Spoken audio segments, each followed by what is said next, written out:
While I'm finishing up a cool little side project, please take this compilation of terrifying and allegedly real encounters with monsters by people just trying to earn a living. These are tales from the break room.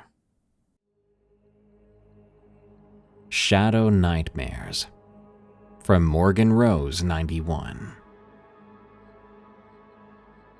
I live in a small town in the countryside of New York near a reservation. This all started when I was 2 years old. My mother has told me all about the night terrors I would have between the ages of 2 to 5. The first time, apparently, I'd wake any time between 12 to 3 a.m. My eyes would be wide open, and I'd be standing upright in my crib or bed. She would notice my finger pointing to the left corner every night, saying, "He's here." After, I would go back to sleep, and I wouldn't remember doing such a thing the next day. This stopped once I turned 5 years old and went away for a couple of years. Then a reoccurrence happened when I turned 21. That's when it started to get weird. I started seeing a shadow of a little boy in the corner of my current room. He would just sit there and stare, and then suddenly disappear. About a month before my 22nd birthday, I was on my way to work at 6 a.m. I was driving, a little tired, but of course awake and cautious. I wasn't sure if I was hallucinating or if I actually saw a person, but someone who was about 6 feet tall walked across the throughway. It was just a black shadow. I nearly swerved off the road and decided to pull over for a bit. When I turned my head back around, I looked, and there was no one there. So I thought maybe I was just really tired and imagining it. About 2 weeks later, I was heading to bed and fell asleep. This is where I got scared and terrified for the life of me. I was in a dreamlike state. It looked like I was inside a building with Japanese sliding doors. I felt lost and confused because it felt so real. Next thing I knew, the doors opened. It was the same shadow figure I'd seen on the thruway that one day, but this time I could make out features, and they were taller, closer to 9 or 10 feet tall. It had bright red eyes, as if there was a fire burning in them. When I thought I was awake, which I somehow wasn't, I saw it. It was standing right above me, hovering over me in my bed. My body froze up as if I was paralyzed. I couldn't move anything or even shut my eyes. I was basically in shock and felt like I couldn't even scream. But I managed to yell my sister's name. I'll call her Elle. I yelled for Elle twice, thinking it was 3 a.m. And then when I went to look up, it was gone. When my alarm for work went off, I got up and went to work, having a normal day. But when I got home, I had to ask my sister, "Did you hear me this morning?" She replied yes, but it didn't sound like me yelling or screaming. To her, it sounded like I was whispering, but I sounded scared. That's when she told me an hour before my alarm went off, she felt uneasy. It felt as if she knew something was bound to happen. It's now March of 2023. And I saw it again for the last time, hopefully. My car was parked in my spot, and usually I turn around to check, making sure my headlights shut off. This time when I turned around to look, there it was, standing right in front of the hood of my car, staring straight at me.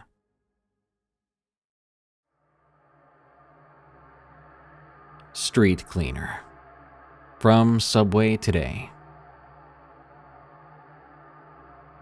In '94, I was working as a street cleaner for the city of New York. It was a job I'd been doing for 3 years, always at night, 11 p.m. to 7 a.m., 5 nights a week. Now, the city's different at night, quieter in some ways and louder in others. I was assigned to the Lower East Side back then. It was still pretty rough, not like the hipster paradise it is now. Lots of abandoned buildings, drug deals going down in the shadows. but I minded my own business. People generally left me alone. I had my route, my routine.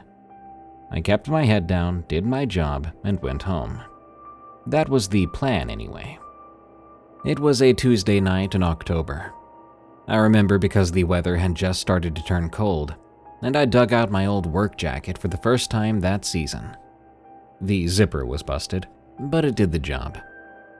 I'd started my shift as usual, working my way down to Essex Street.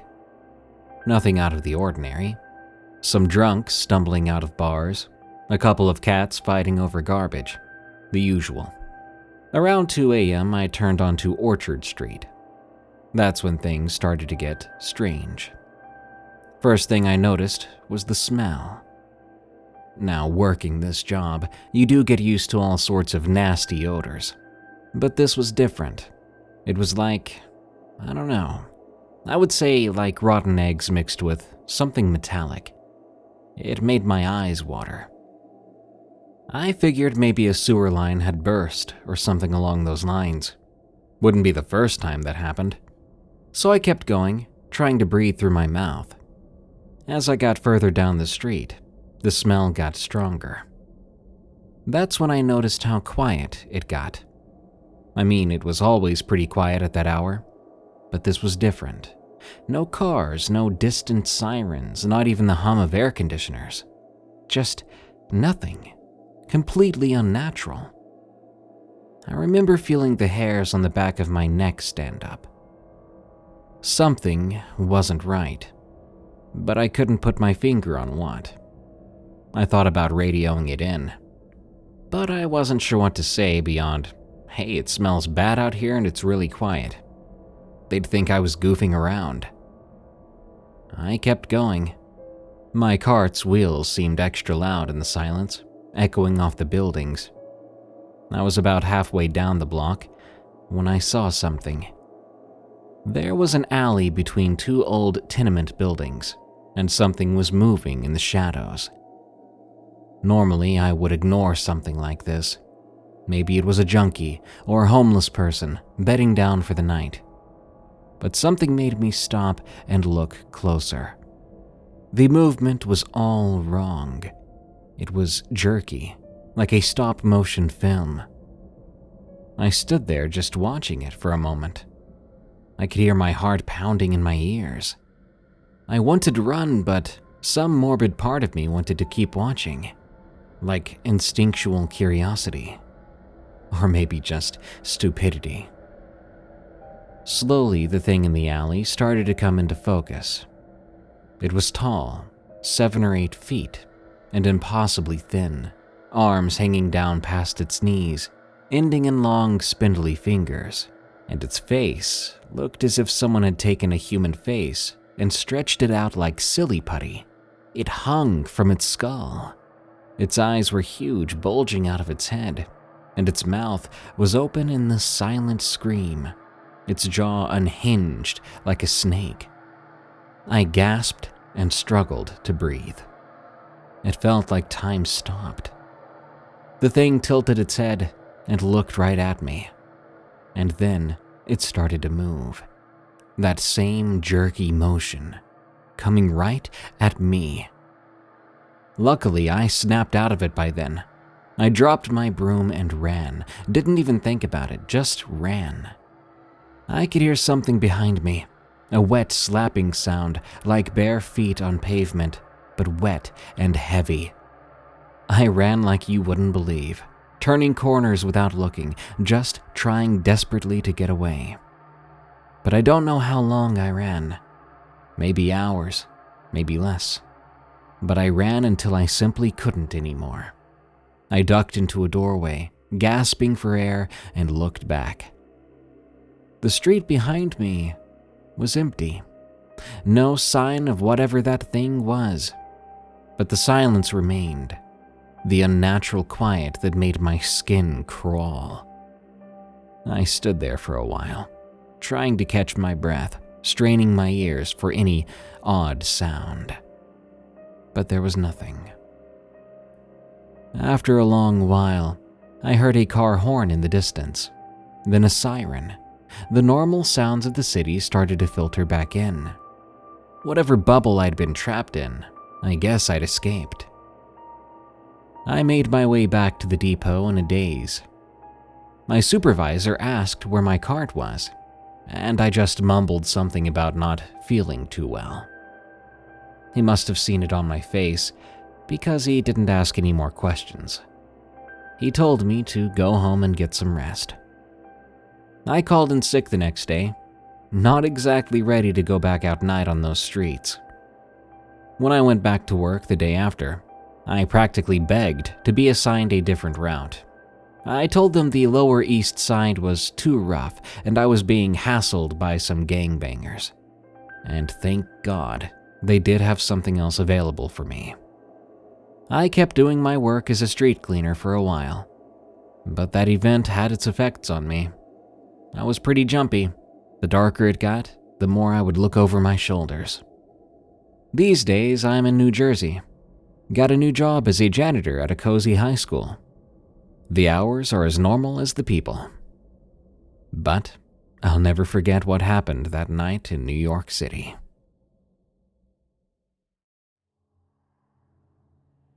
Grandpa Joe's Disturbing Tale, from J.C. Braver.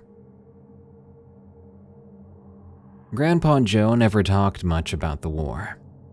Most of what I knew came from old photos, and the occasional comment when he'd had a few too many beers. But there was one story he told me, just once, when I was about 12. We went camping in the Adirondacks back in the summer of 1998.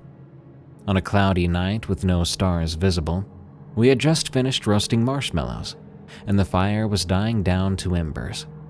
Grandpa Joe was staring into the flames with a distant look in his eyes. And then he started to talk. "You know, Tommy," he said, his voice low. "There are things out there you can't explain. Things that make no sense." He paused, taking a swig from his flask. "I saw something like that in Nam. Never told anyone about it. Not even your grandma." I leaned in closer. My interest piqued. Grandpa Joe hardly ever mentioned Vietnam. Why he had suddenly decided to open up, I had no idea, but I wasn't about to question it. "It was 1968, he continued. "I was with the 9th Infantry Division stationed down in the Mekong Delta. A nasty place. All mud and mosquitoes and Viet Cong hiding in the grass. We'd been on patrol for 3 days, slogging through rice paddies and dense jungles. I hadn't seen any action, but the tension was thick. You could feel eyes on you all the time. You know that feeling?" He shook his head, as if trying to clear away the memory. "Anyway, on the 3rd night we set up camp near this old Buddhist temple. Real ancient-looking place, all overgrown with vines. Our CO said it was abandoned, but something about it gave me the creeps. Like it was watching us too." Grandpa Joe's hands were shaking slightly as he lit a cigarette. It was strange to me. I'd never seen him like that before. "I was on first watch that night, sitting there in the dark, straining my ears for any sound. It was quiet. No insects buzzing, no birds, nothing. Just dead silence. Then around midnight, I heard it. A sort of chanting, low and rhythmic, coming from the direction of the temple."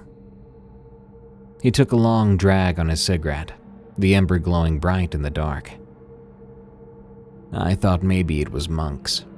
The lieutenant had said the temple was empty, but what did he know for sure? So I woke up my bud Matthews, told him I was going to check it out. He thought I was crazy, but he agreed to cover for me." Grandpa Joe's eyes were distant now, like he was seeing something far beyond our little campsite. "I made my way towards the temple, M16 at the ready. The chanting was getting louder, but I couldn't make out the words. Didn't sound like Vietnamese. It didn't sound like any language I'd ever heard.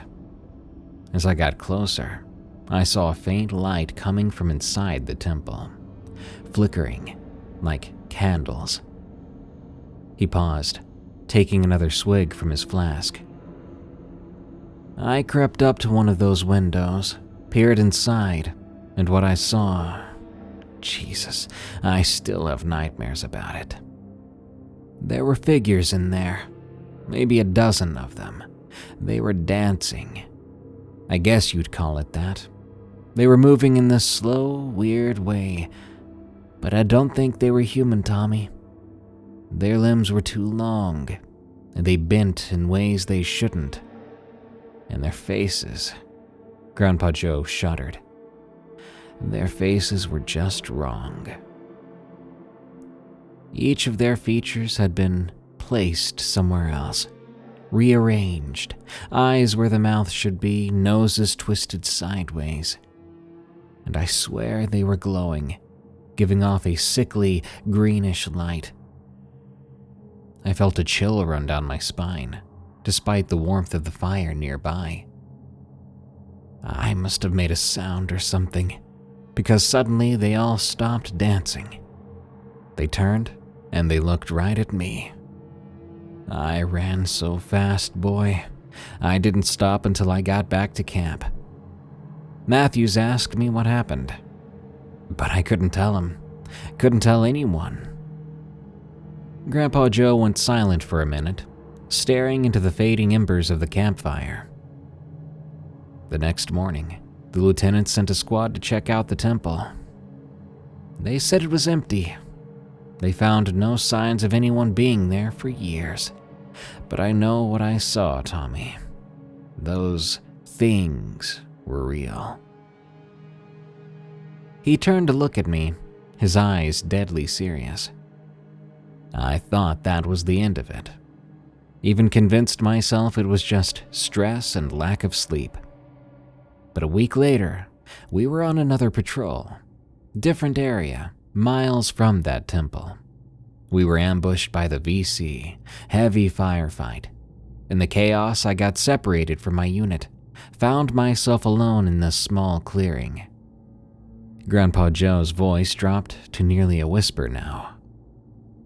That's when I saw it again. One of those things from the temple. Just standing there at the edge of the clearing, watching me. It wasn't moving, wasn't making any sound, but I could feel it. Hunger, like it wanted to devour me body and soul. He took a shaky breath. I raised my rifle, ready to unload every round I had into that thing. But before I could pull the trigger, it just vanished.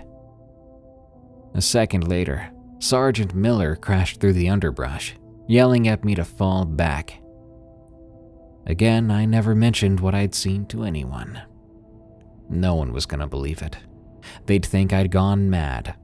My battle brothers would stop trusting me if they thought I was crazy, thought I couldn't handle it out there. Grandpa Joe fell silent again, lost in thought. I didn't know what to say to him. Part of me wanted to believe it was just a story, something he was making up on the spot to scare the ever-loving bejesus out of me. But the look in his eyes, I'd never seen my grandfather so shaken. You know what the worst part is, Tommy? He said at last.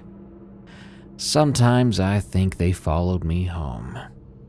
I'll catch a glimpse of something out of the corner of my eye, maybe wake up in the middle of the night feeling like I'm being watched. And for a split second, I'm back in that jungle, staring at those things. I don't know what they were. Spirits, demons, some kind of jungle creatures we've never discovered. But they were real, and I guarantee you they're still out there somewhere.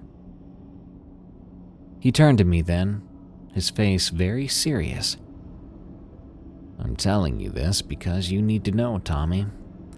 The world isn't always what it seems. There are things out there we can't explain. And sometimes it's better not to try. Sometimes ignorance really is bliss. With that, he fell silent. We sat there for a while, the faded fire still crackling a bit. Eventually, Grandpa Joe stood up, said he was turning in for the night, but before he went into his tent, he paused. Without looking at me, he said, "Tommy, don't tell your grandma about this, or anyone else for that matter. I think it's best it stays between us." With that, he'd gone in his tent, leaving me alone with the embers and my thoughts. I didn't sleep much that night. I kept imagining shapes moving in the dark beyond the campsite. Every rustle of leaves or a snap of a twig made me jump. I would tell myself it was just animals or the wind, but Grandpa Joe's story really got me. The next morning, Grandpa Joe acted like nothing had happened. We packed up the camp, drove home, and never spoke about the details of that night again. But I never did forget the story, which is why I'm writing it here right now. Years later, Grandpa Joe passed away when I was in college. He had a heart attack, according to the doctors. But at the funeral, I overheard one of his old war buddies talking. Said Joe had called him the night before, rambling on about seeing things in the dark. And my mind went right back to this story. I wonder how much of it was true.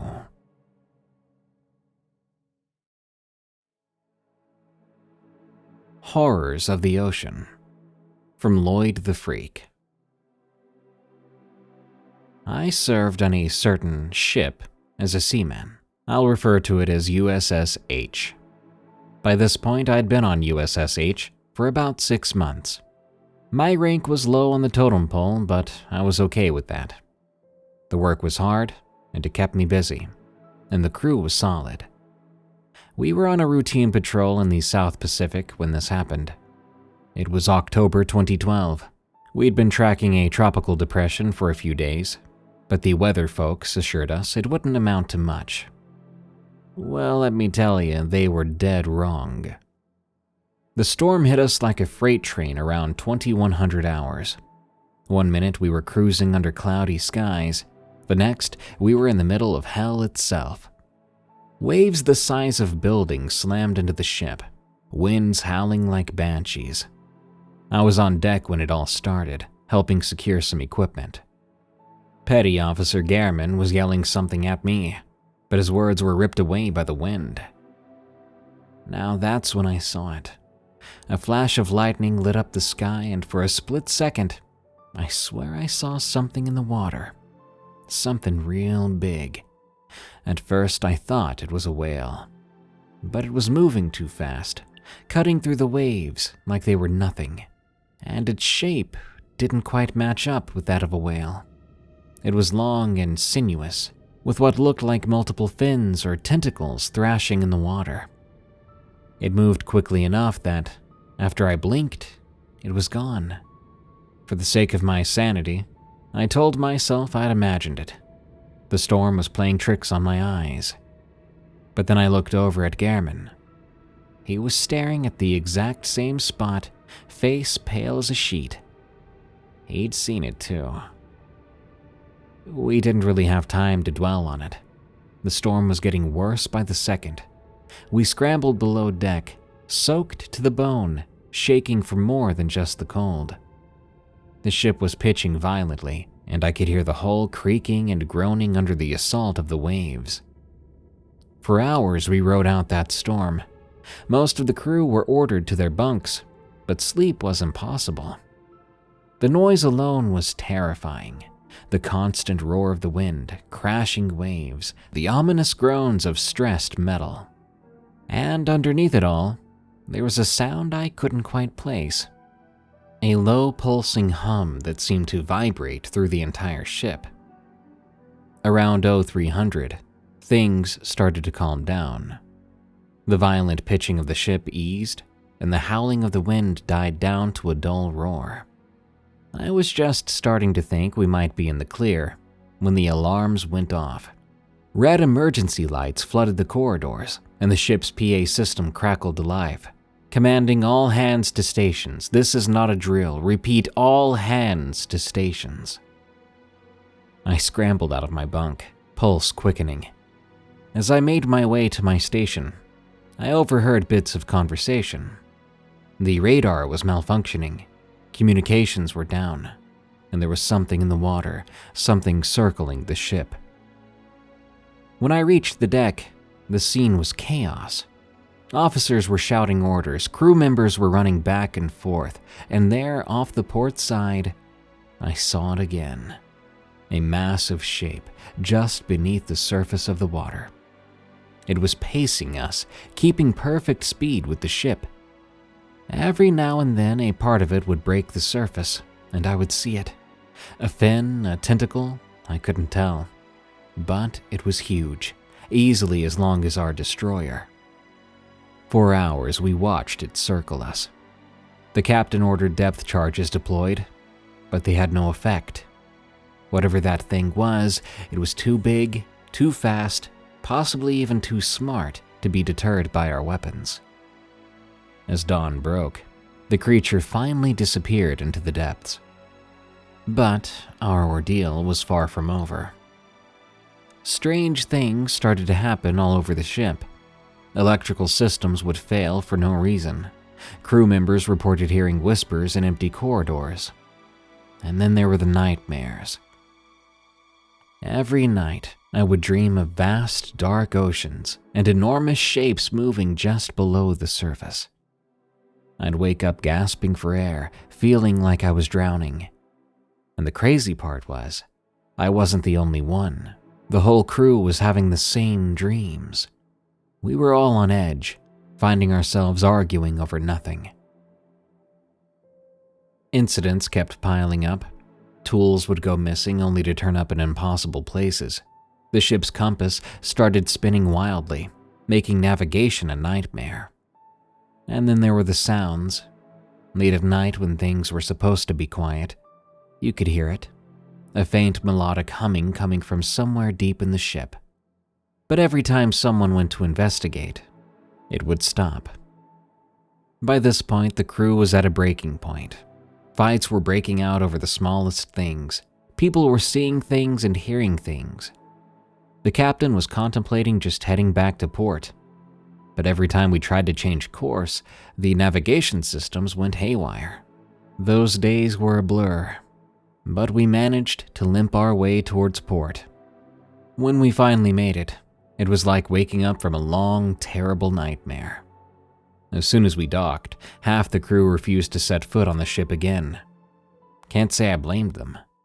I stuck around long enough to give my report to the brass. Then I was out. And I had one lesson to take with me. The ocean is a big, dark, and terrifying place, and we'll never truly know what lurks beneath. Footsteps in the snow. From Miriam. First of all, I would like to preface that English is not my first language, so bear with me if there are small mistakes here and there. My name is Miriam, and I have spent nearly all my adulthood working in hospitality. I was born in Austria, in an alpine village not too far from Innsbruck, the ski capital of our region, so I naturally spent many winters working at ski resorts in the area. The story I'm about to tell you goes back many years ago. I was fresh out of high school, so I was still fairly young and naive. I was saving up money for a road trip in Australia, the country of my dreams, in which I would eventually settle as an adult. Quite ironically, I always hated snow and cold weather. I had just found a waitressing job at a ski resort. I decided to work as a waitress primarily to improve my English skills, as we had many international tourists in the area. Me and the other guys in the kitchen were having a lot of fun. as the kitchen managers were not controlling at all, and they gave us a lot of freedom. I fondly remember that first experience far from home, and all the friends I'd made there. It was hard work, of course, running from table to table, switching between German and English on the spot. But I also had many dead hours during the day, while guests were gone skiing, and I usually spent that time sleeping or reading a book, since I myself was not interested in skiing at all. It wasn't unusual for some of the kitchen and waiting staff to gather together after dinner service. We were young folk far from home. Many of us actually came from Italy and Germany, so we became a close-knit group. We would hang around in the common room of the staff residence and drink beer, play board games, and chat about life. It was the only fun thing to do around there, as the resort sat at the mountain's base, far from the main town and with no connection to it during the night. It was also a time when smartphones still did not exist. Simpler times, perhaps, where human interaction was much more valued. Or at least, this is my opinion. We would entertain each other by telling scary stories and ghostly tales about the nearby forest, which had quite a bad reputation. An older colleague, a lady that had cleaned rooms in the same resort for more than 10 years, had once told me it was not uncommon for backcountry skiers to get lost in it, get injured, and die before any rescuer could find them, if they were ever found. The tricky thing was that there are many dead ends inside the forest, clearings that look like a track, but instead lead to a denser forested area, which forces any skier to proceed walking. And the ground is rocky and irregular, two characteristics that can easily be hidden by snow, providing optimal traps for inexperienced tourists. At the end of one of those nights, after maybe drinking a bit too much, I remained alone in the common room. It was around midnight, I think, and everyone else had already gone to bed. I wasn't really feeling tired, despite being a bit tipsy, maybe because I'd spent the whole afternoon sleeping. I picked up the empty glass bottles and realized that the bin we placed empty glass in was full. So I sighed, put on my winter coat, and resigned myself to walk outside in the cold to reach the recycling bins. It was a chilly night, as we were in the middle of the winter season. I could see the stars with incredible definition, as out there was very little light pollution. My moon boots were sinking into the fresh snow. The recycling bins were located some 100 meters behind the residence, on the side of a road that coasts the forests I mentioned earlier. The forest was pitch black, and the shadows of the mountain peaks towered behind it. Everything was quiet, but I couldn't shake away a weird feeling that kept me on guard. I don't know exactly what I was afraid of. I was young, and being a girl, I always felt a bit uneasy being alone outside at night. I threw each bottle in the bin with a loud crash. Then I rushed back inside. I won't lie, I let out a relieved sigh when I closed the back door behind me. I was standing in the foyer, where we usually leave skis and shoes, when I heard someone knocking at the door. The blood in my veins froze, and I held my breath. My first reaction was to pretend I hadn't heard it, but after half a minute, they knocked again, and so I answered. "Who's there?" "Hello? Could you let me in? It's freezing outside," replied a male voice in a low, tired tone. I looked inside the peephole, and I saw a young man. The first thing I noticed about him was that his clothes were pitifully inadequate for the season. He wore only a brown leather jacket and some blue jeans. I could see him shivering because of the cold, and he had a hard time keeping his eyes open. My first thought was he might be one of the guests at the resort that got lost. As I said, we were in the middle of nowhere. There were only a handful of buildings in a 10-kilometer radius, and all the people in the area were either tourists or seasonal workers. Plus, it looked like he was about to freeze to death. I know it sounds incredibly naive, but I did open the door to let him in. The man staggered inside, and I saw that he was barefoot. That felt extremely weird to me. How long had he walked before reaching the residence? His feet were white and blue, probably on the verge of freezing. I felt terrible for him, wondering if he would have to have his feet amputated. I had him sit in the common room, where he curled up against the radiator. I hurriedly brought him something hot to drink. My hands were shaking. "Stay here. I'll call an ambulance," I said. No, I have to go back." "You can't go anywhere with your feet like that." He looked at me straight in the eyes, and with utter seriousness he replied, "It follows. It will find me and I have to go." At that point, I was completely sure this guy was crazy. Maybe he had hallucinations. I've read something about the effects of cold and exhaustion on the human mind while I was in school. This is what happened to Scott's expedition in Antarctica. They started to hallucinate about someone else following them. I felt very uncomfortable. I didn't want to be alone with him, and I started to regret letting him in before calling for help. "Stay here. I'll call for help," I said again, trying to not let my fear transpire. I walked slowly out of the common room, without losing eye contact with him. And then I literally ran up the stairs and to the only landline phone in the entire residence. First, I called for an ambulance, and then I dialed the police. Then I banged on the door of one of my colleagues, explaining to him what happened, and we both went downstairs. This colleague of mine was an older guy, always very calm and in control of the situation.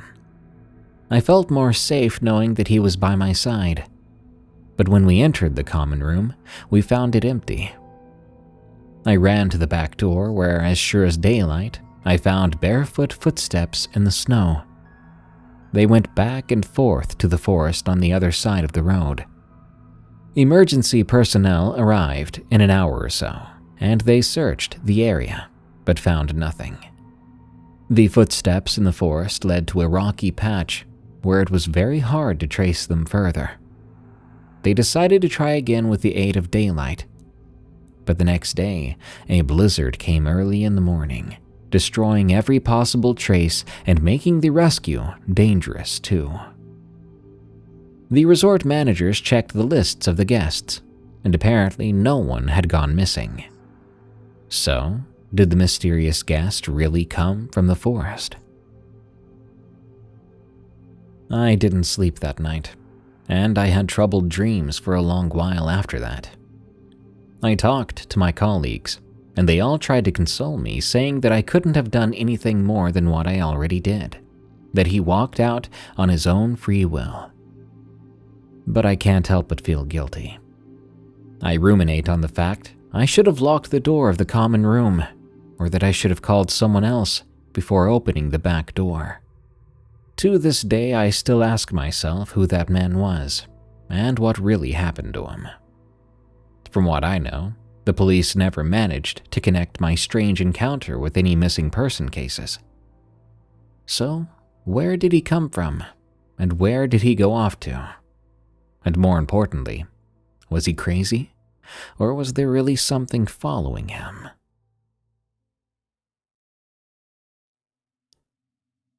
Some kind of Bigfoot in Southern Europe. From Small Winery. I always said that life has a funny way of kicking you when you're down. And that couldn't be more true last year, when in the same week, I lost both my place to stay and my job in the factory due to sudden layoffs because of some scandal that made the company lose face and investors. Needless to say, I was pretty down on my luck. Had to move from the city for the first time in almost 6 years to stay with my parents at their place in a small village about 25 kilometers away. It would be temporary, just until I could find a job and get back on my feet. But the suddenness of it all hit me like a truck. Thankfully, one of my friends from high school, who I still occasionally talk to, Matt, offered me a job. The guy was saving my butt all throughout our 4 years together in that sorry excuse of a school, constantly letting me copy his spreadsheets and homework, and now he was saving me again. Of course, I accepted right away. I would be working on his family's farm, which was about 8 kilometers away from my parents' house, where I was staying. Since Matt was too busy doing college stuff, and his dad required help on the farm, they decided to hire me instead of looking for some rando who they probably couldn't trust. After talking it over with Matt and his dad, we sealed the deal, and I would begin working next week, Monday morning at dawn. Monday came sooner than expected, and I begrudgingly got out of bed, beginning my drive to the farm when it was still dark outside. After 10 minutes or so, I arrived at the house/farm. It was a big house with an even bigger backyard, and behind it was a small fence that led to the fields and the farm. Since they lived on the outskirts of their village, next to them was an unbelievably large forest that stretched as far as the eye could see. As I would later learn, the giant overgrown forest was starting to cause problems on the farm, but since it was government property, nothing could really be done about it. And the people responsible for those kinds of disputes, as usual, didn't like doing their jobs and never sent anyone out to check out their complaints. I got there at about 5:10 a.m., still sleepy. Even though it was almost summer, the mornings were still cold.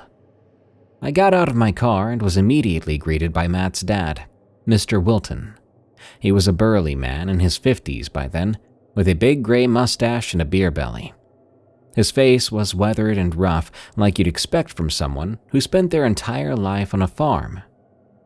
After greeting me, he wasted no time in putting me to work.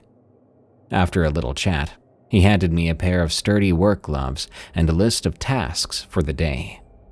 The work was divided into several categories: livestock care, crop maintenance here and there, general farm upkeep, and problem-solving any immediate issues that arose. The day started with feeding the animals.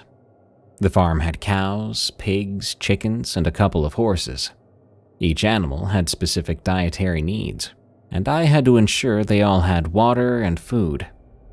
This involved carrying heavy bags of feed and filling water troughs, which was a hellish workout first thing in the morning, something my city-oriented lifestyle hated very much those first few weeks. After feeding the animals, I had to clean out the stables and pens.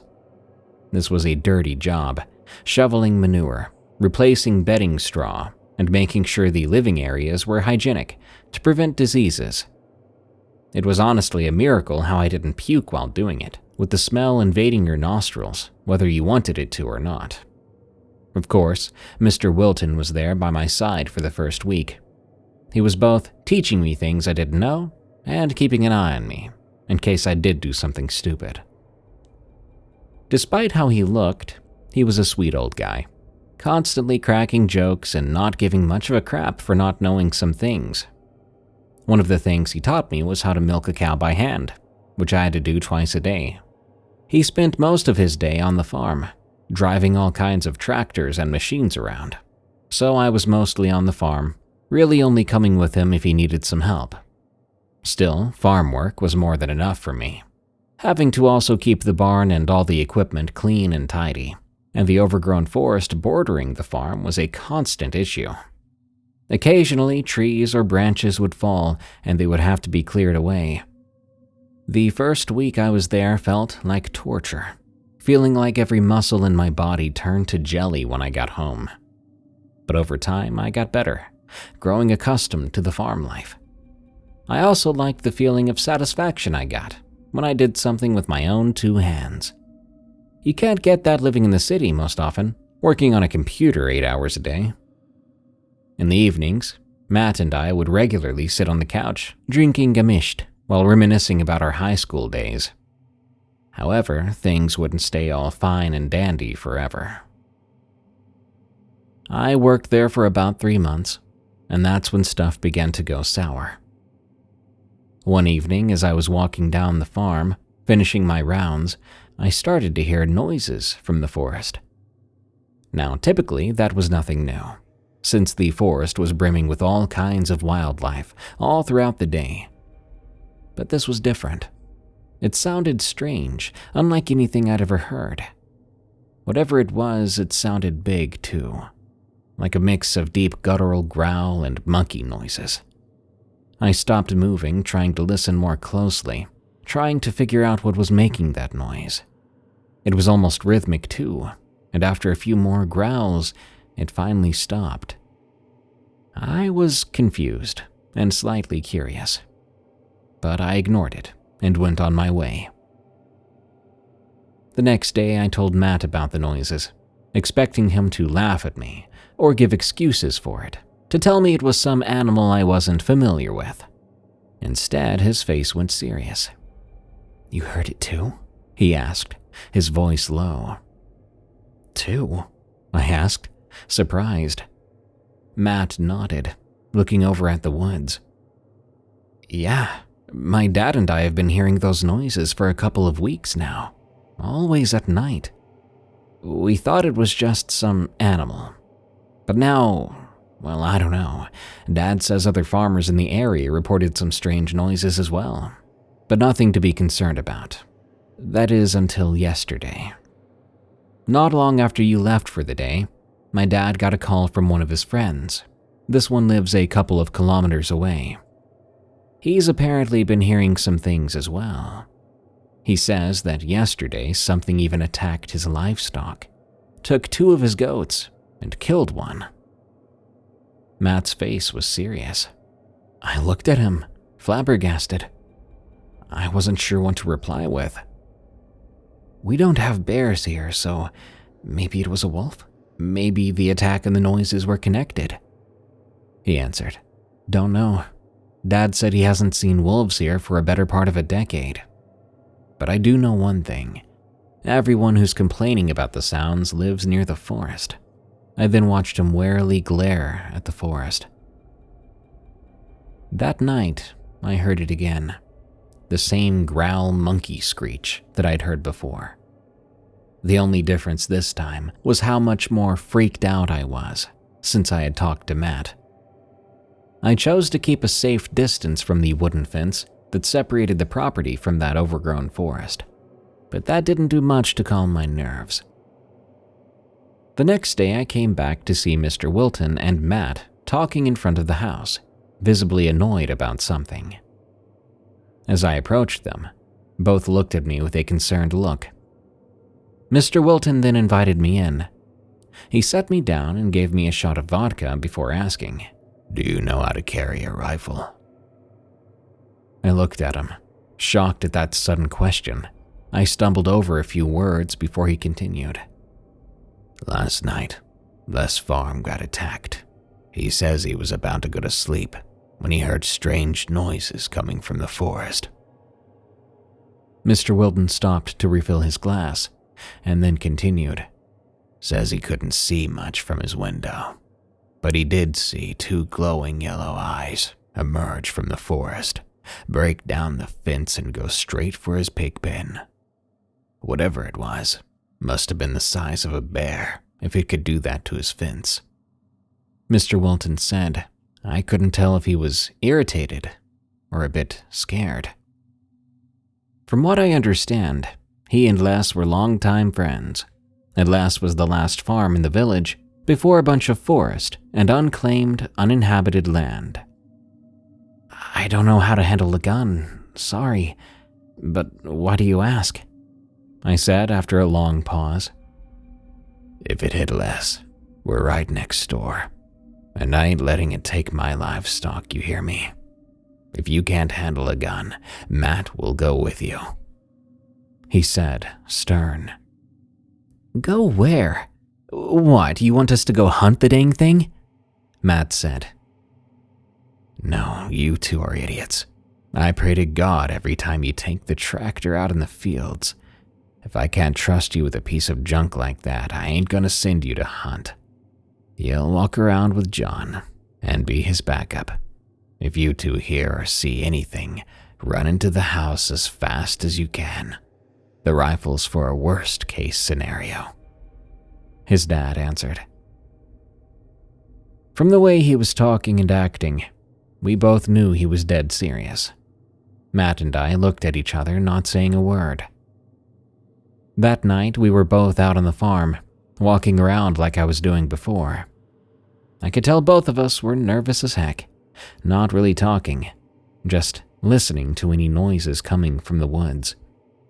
We made about 2 laps around before we heard a loud shriek, louder than the ones before.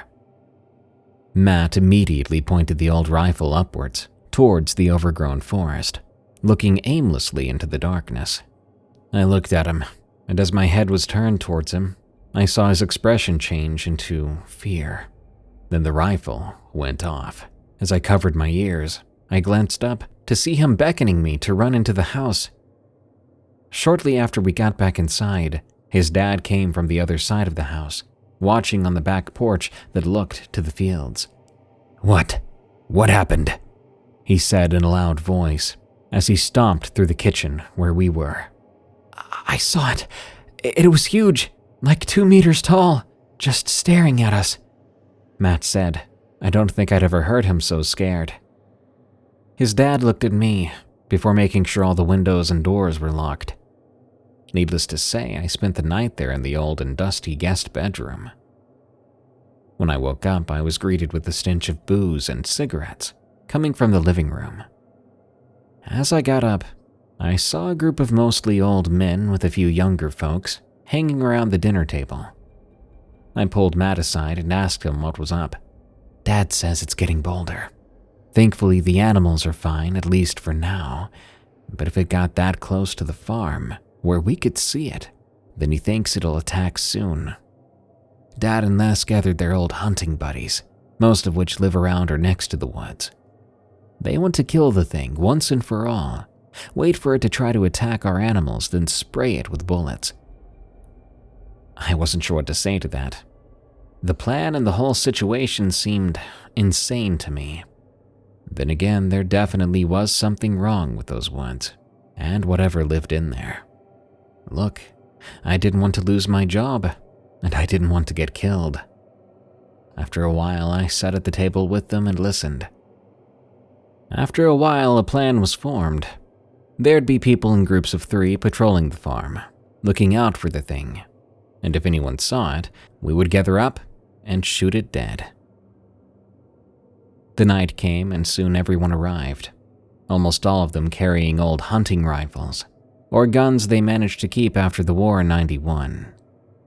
I found myself on the edge of the woods again, this time with Matt by my side, along with one older gentleman. We sat in the dark, listening to the usual nighttime sounds, but always on edge, waiting for something out of the ordinary. Hours passed, and just as I was starting to think the night would be uneventful, the growls returned, this time closer than before. "Do you hear that?" I whispered to Matt. He nodded, gripping his flashlight tight. "Stay close." We moved cautiously towards the sound, pointing our flashlights around slowly. The growling began to become quieter and quieter until it stopped. Then, as we were about to turn back, we laid eyes on something, a hulking shape with these reflective yellow eyes. It was huge, towering over both me and the older guy that was with us. I pointed my flashlight at it, so I got a pretty good look at the thing. It looked like a giant man, covered in deep black fur, with an elongated face that barely resembled a human. Frozen in fear, we watched it just observe us, and then a second creature came out of the nearby brush into the spotlight. They began to move together, eyes fixed on us. Panic surged through me, but Matt held his ground.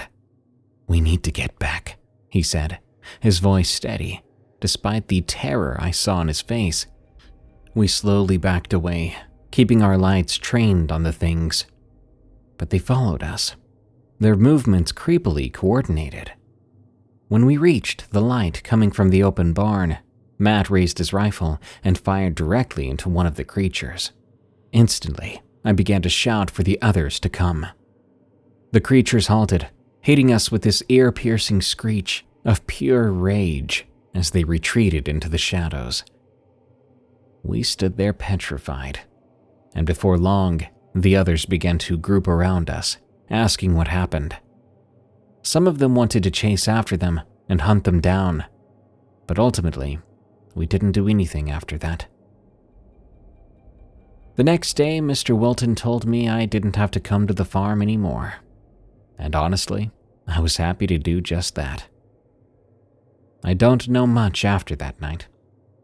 The only thing I do know is that the following day, he and a few others set up bear traps around the edges of the forest in a desperate attempt to protect themselves from whatever was out there. I heard from Matt about a week later that after the incident, there were no more attacks or reports of shrieks coming from the forest. But everyone knew they were still out there. I don't know what those things were, but I know one thing for sure. Nobody who was there that night is going to set foot alone in that forest again.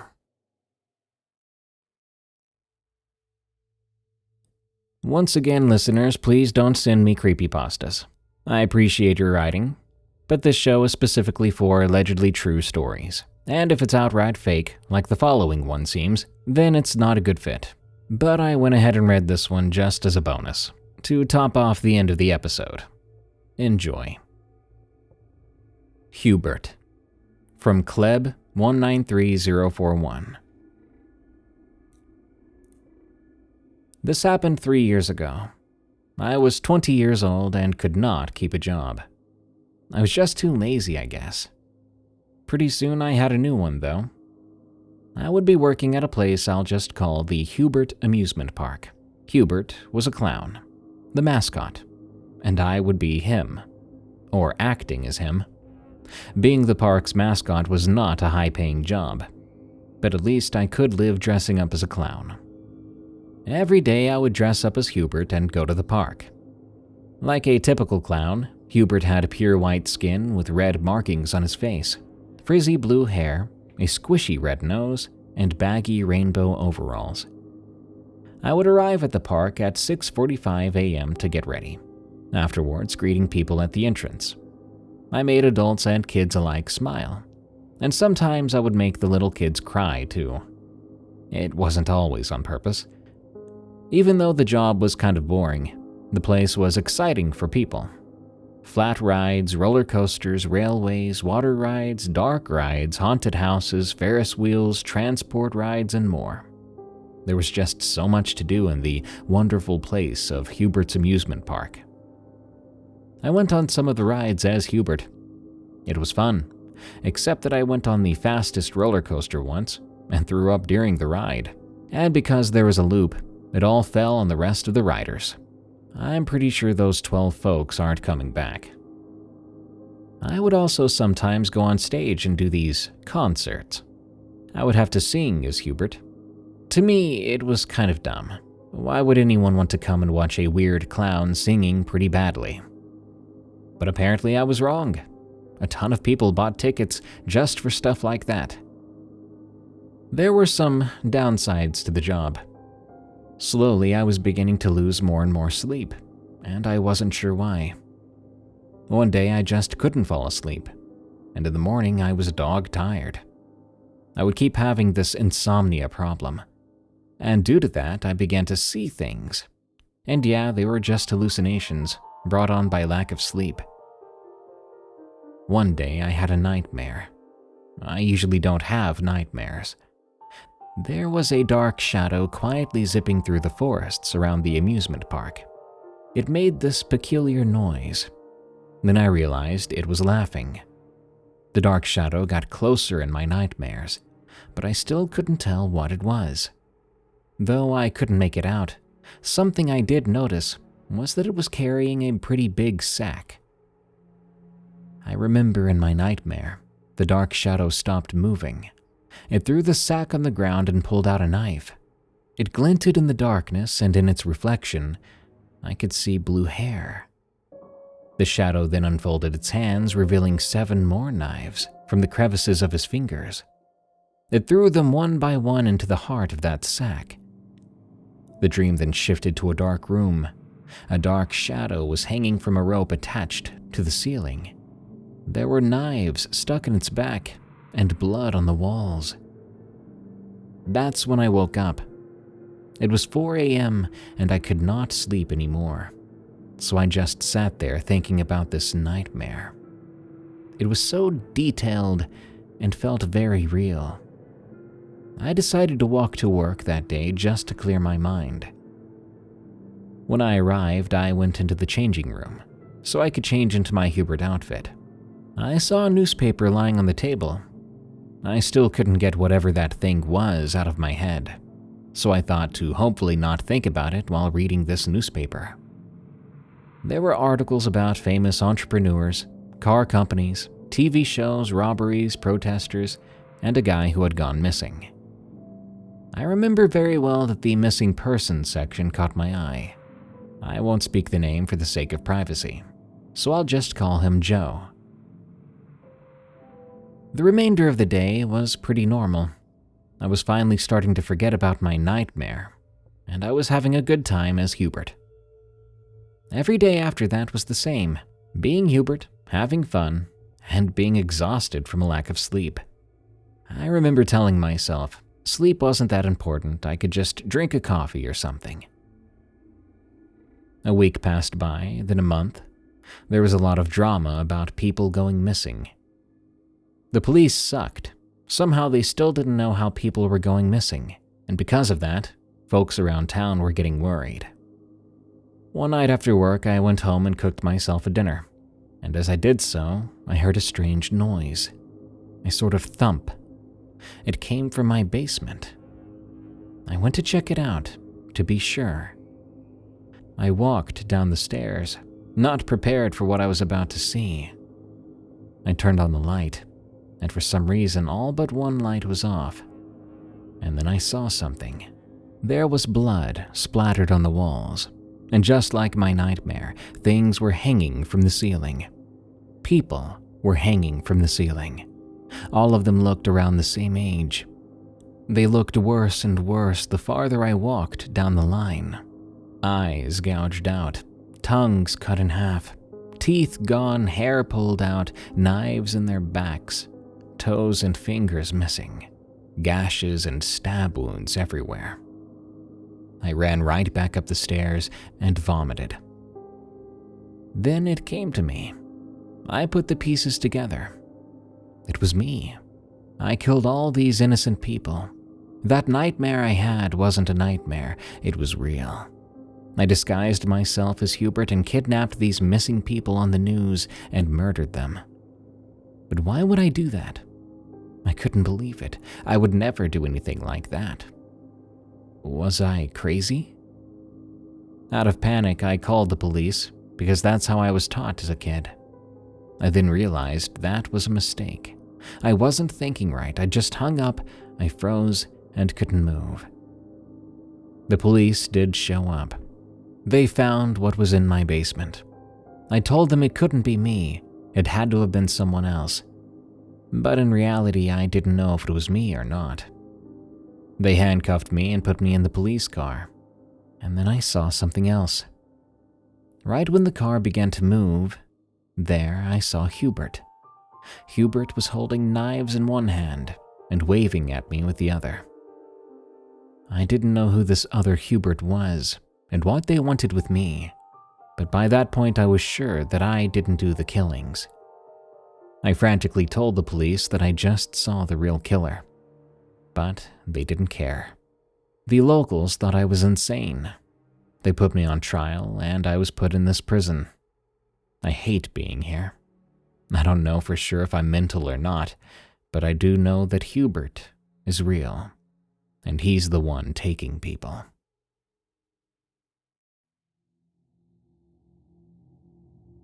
Trapped in the Barn, from Not Afraid of the Dark.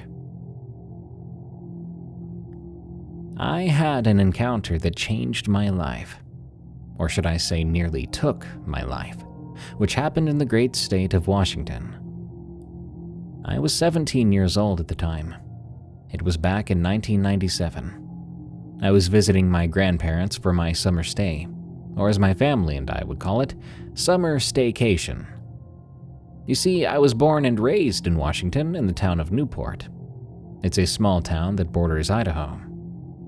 My grandparents lived south of us, in an even smaller town, north of Spokane and Coeur d'Alene. When I was around 8, my parents moved our family to Newport Beach, California. Yes, from Newport to Newport Beach, which we think is funny. All my siblings liked the move except for me. I loved the beach, but I missed everything back home. So each summer, I would return to Washington and spend the summer with my grandparents. That's why we called it my summer staycation. I spent each summer hanging out with friends and working on my grandparents' farm. They grew alfalfa, corn, apples, and Vidalia onions, and they raised about 400 sheep and 7 cows. Their farm covered 297 acres, roughly 60 acres of alfalfa, 47 for commercial dent corn, 70 for gala apples, and 30 for onions. The rest of the land wasn't very farm-friendly, as it was made up of forest and rocky hills. The sheep mostly grazed in the apple orchards, while the cattle roamed the hills and forested areas. They helped keep the weeds and vegetation down under the trees and loved eating the apples that fell to the ground. When people asked why they farmed multiple crops, the answer was simple. They once had a bad year relying on only potatoes, and the undersized crop led to losses. Each summer, my grandparents would teach me to operate different types of equipment.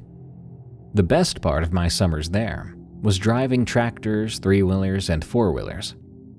Most of the planting was done before my staycation began, but they let me use the tractors for various tasks.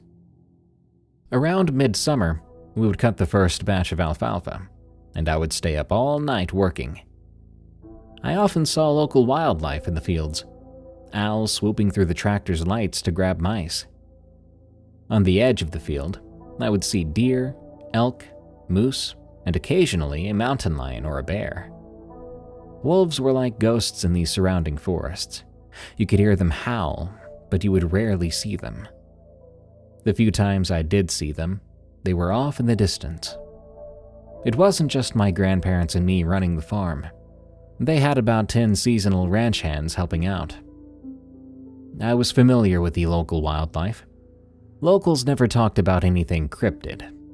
Sometimes you would hear word about Bigfoot, but it was always with skepticism, or as a joke, when teasing the local youth going camping. In 1997, when I had my encounter, I was planning to spend my senior year up in Washington. It took some convincing, but my parents finally agreed to let me move back to live with my grandparents. Little did I know that move would almost cost me my life. When you're farming, alfalfa is usually cut 3 to 4 times. Corn is harvested depending on moisture content, typically between September and late October, and onions are harvested in late August and early September. The apples are the hardest to harvest because it takes both machines and a lot of people. My grandparents usually hired local high school students and paid them by the bushel. I mention this because what happened took place during the apple and corn harvest season. I don't know how it happened, but part of the fence near the apple orchard and onions had been knocked down, and most of the sheep had wandered off. This had been discovered early one morning during apple picking. Several of my friends and I used the 4-wheelers to track down and retrieve most of the sheep. Then we repaired the fence. By mid-afternoon, we'd rounded up all but 6. My friends had to leave, and I went to talk to my grandparents, who told me to make sure I tracked down the last ones by the end of the day. I ate dinner and headed back out on the 3-wheeler, since all the 4-wheelers were being used to move apple trailers. I loved that 3-wheeler. It was older and had no speed governor, though parts were hard to find if it broke down. I rode along the east side of the property, where it was covered in forest and rocky hills. As I mentioned, my grandparents lived near the Idaho border, just a few miles from it. To give you a sense of the land, the southern and eastern parts of the farm were rocky hills with brush and trees, making it the worst part of the land. There were very few fences in that area, but if I saw the southern fence, I could get my bearings. That fence belonged to the Mendez family.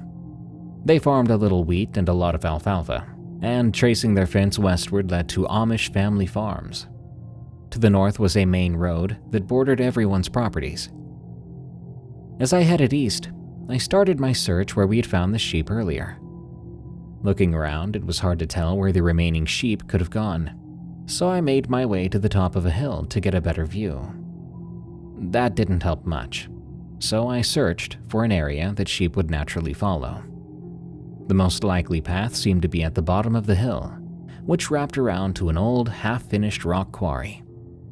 The problem was that the quarry had filled with runoff and resembled a marsh. I cut across the hilltop and stopped at the top of the slope leading down to the old quarry. I flipped the kill switch on my three-wheeler, got off, and walked over to the edge before the slope tapered down to the marshy drop-off. It was quiet out there. I could feel a faint wind blowing past me toward the swamp, and I thought to myself, what an eerie sight. The exposed hill was dotted with sagebrush and loose rocks, weathered by time.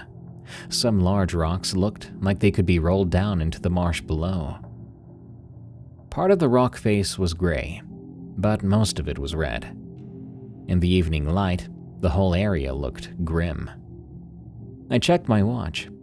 It was 7:47 p.m. The sun was about to set, and twilight was fading fast. I planned to return home, but my teenage self decided it might be fun to roll a few rocks down the hill first. I found a few basketball-sized rocks nearby and rolled them down. They caused a little shale to slide, but not much. So naturally, I looked for the biggest rock I could find, well, the biggest one I could move, and I ended up spotting one about the size of my three-wheeler.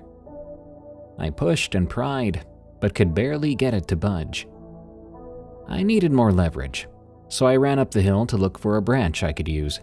I broke one off a tree and made my way back down to the rock. It was still light enough to see clearly. As I was about to wedge the branch under the rock, I heard sheep bleating, one after another. They must be on the other side of the swamp, I thought. Knowing I couldn't do much in that terrain, I decided to head back for a truck right after I finished rolling the rock down the hill. I wedged the branch under the rock in several spots until it tilted up and gave way. The rock quickly picked up speed, thundering down the slope, with gravel and small rocks following in its wake.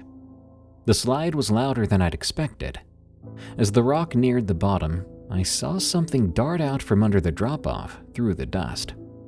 I laughed, thinking I must have scared some poor animal. I finished watching the last of the rocks slide down, then returned to my three-wheeler. Just as I was about to start it, I heard the sheep bleating again, possibly startled by the noise. I turned and yelled, "I'll be right back," as I moved to kickstart the engine. But before I could, I caught sight of a gray mass moving rapidly towards me. In an instant, I was thrown from my three-wheeler. The blow came without warning. One moment, everything was right side up. The next, the world was spiraling out of control, flipping and tumbling. Ground, sky, blurring together as gravity pulled us down the jagged slope. I was entangled with something massive, its matted fur brushing against my face as we tumbled. The first few rolls poked and tore holes through my flannel, scraping my back and leaving me gasping for air. But it only got worse. With every turn, the creature that had knocked me off balance slammed into me, its body heavy, dense, reeking of rot. Each impact felt like it was breaking me apart, bone by bone. I felt the rock sliding beneath us. My head throbbed from rolling, but the creature was taking the brunt of each impact due to its size. Then a sudden pain near my waist pierced through my shirt. Claws, perhaps. But before I could even finish the thought, I came to a jerking halt. The creature tumbled off of me, its hulking mass rolling further down the hill. I clawed at the ground. My hand brushed against something tangled in my belt. A sagebrush. It had caught me, saving me from tumbling further. I struggled to my feet, disoriented. No matter what I did, I kept sliding, the gravel betraying me at every attempt. Then I heard a yelp and a whine from down below. I loosened my belt, freeing myself. I tried to stand and walk, but the hillside was unforgiving. I tried crawling on my knees, but the small rocks dug into them through my pants, my nerves making my legs spasm automatically. I thought I was stuck. I army crawled my way across the slope, desperate to escape whatever had tumbled away. The loose rocks shifted under my weight, but after what felt like an hour, I found a more stable spot and was able to stand up and run. The three-wheeler was on its side, with a puddle of gas seeping into the dirt from the vent hole in the gas cap. I did what I had done numerous times with that thing. I squatted down and tilted it upright by the handlebar and back fender. The engine, I knew, would be flooded. I held the throttle open to help the fuel settle. I didn't want to wait long, but I knew if I didn't give it a little time, it would flood further. As I waited, I heard it. Down below, my attacker. That thing was still there, trying to claw its way back up, its growls warped by the distance. What kind of creature wouldn't give up after that? I muttered to myself. I squinted, trying to see what it was. Its shape looked like a badger, but it was far larger than any badger could possibly grow. Maybe a wolverine, a large wild boar. It kept growling, sounding like something between a whine and a snarl. I could not stay any longer. I kicked the three-wheeler to life. I throttled hard as the engine purred. Just as I was about to speed away, I couldn't resist another look back.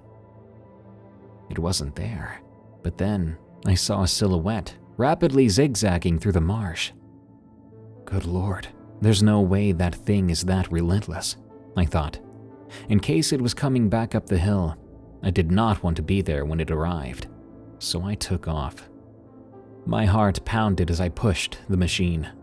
The wind howled in my ears as I tore across the hill, nearing 40 miles per hour. The tree line loomed ahead, and I slowed just enough to weave between the trunks. I turned north, knowing my way back to the trail. But as I did, I caught a glimpse of it. The creature had caught up with me, its dark shape darting between the trees. My panic surged. I veered south, crouching down over the handlebars, hoping to lose it. But my front tire hit something hard, jerking the front wheel up and slamming it back down, causing the headlight bulb to come loose and flicker like a strobe light. The creature dashed by, barely visible in the flickering light. I couldn't believe how fast it was. The forest began to thin, the open hill in sight. But then a violent shove from the side sent the back of my three-wheeler skidding, like I was drifting around a corner. I fought for control, but that thing rammed me again, harder this time, fully spinning me around. Instinctively, I clamped down on the brakes, causing the engine to stall. It was like I was momentarily deaf. All sound around me disappeared. The hair on my arms stood up, brushing against my shirt sleeves. My hands started to shake, and my jaw quivered. Then, a huge mass came around the front of my vehicle. In the moonlight, I could finally see it. It wasn't a boar at all, but something that resembled an absolutely massive wolverine. It growled so deeply, I swear I could feel it rattle my seat. It turned and looked at me, its eyes glowing orange with hatred. As if I wasn't scared enough, it stood up on two legs. It wasn't a wolverine at all. It looked more like a werewolf right from a movie. But seeing something like this in real life, up close, is far more terrifying than your wildest imagination. I naturally scooted backward, falling off the three-wheeler. Once on the ground, I kept scooting back. The creature slowly went to all fours and came around the side of the three-wheeler. I knew I couldn't outrun it, but I turned and ran anyway. I didn't make it 3 steps before tripping, landing face first. Then I felt it, a hand, an actual hand, wrapping around my left ankle. I turned over, barely able to twist my leg in the creature's grasp. The thing stretched out but not fully, pulling me towards it. Finally, something snapped in me and I panicked, but it was an angry and desperate panic. "You want to eat me?" I screamed, kicking wildly with my free leg and trying to pull myself back. Its mouth was open, and it looked just like a giant dog's head. My foot was getting close to its mouth, so I used my free foot and started to bash its head. This only seemed to enrage it. Its growl intensified. My foot wasn't doing much, so I did what you do to a normal dog if it attacks. I started to kick it in the nose as hard as I could, but it still would not release me. At this point, I was teary-eyed and sobbing when I felt a small fist-sized rock. I picked it up, leaned forward, and smashed that beast in the nose, then shoved the rock quickly into one of its eyes. It yipped and released my leg, swatting at me, before grabbing its face. I quickly rolled aside, got to my feet in one motion, leaping onto my machine, firing it up and taking off. I wasn't concerned about getting back to the trail, just focused on staying on the flattest area of the hill. I thought I heard a howl behind me, but I kept focused as the light flickered. I saw the southern fence off in the distance and stayed parallel to it, running over sagebrush and swerving around rocks. The engine drowned out any noise around me. Shadows appeared a ways away. Buildings. The old Mendez barn was up ahead. My machine was drawing me closer when I heard a hideous roar. It rattled me through my core, chills running through my body like a cold breeze on a hot day that makes you shudder. Then my three-wheeler started to jerk forward. As it did, I turned to look down and saw the thing's hands on both my tires, its claws digging in, followed by a slight hiss mixed in with the engine.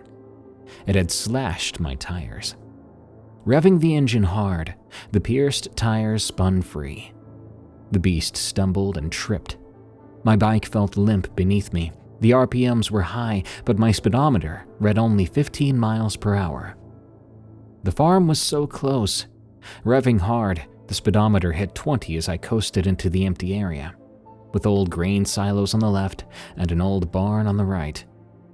Before the three-wheeler even stopped, my feet hit the ground.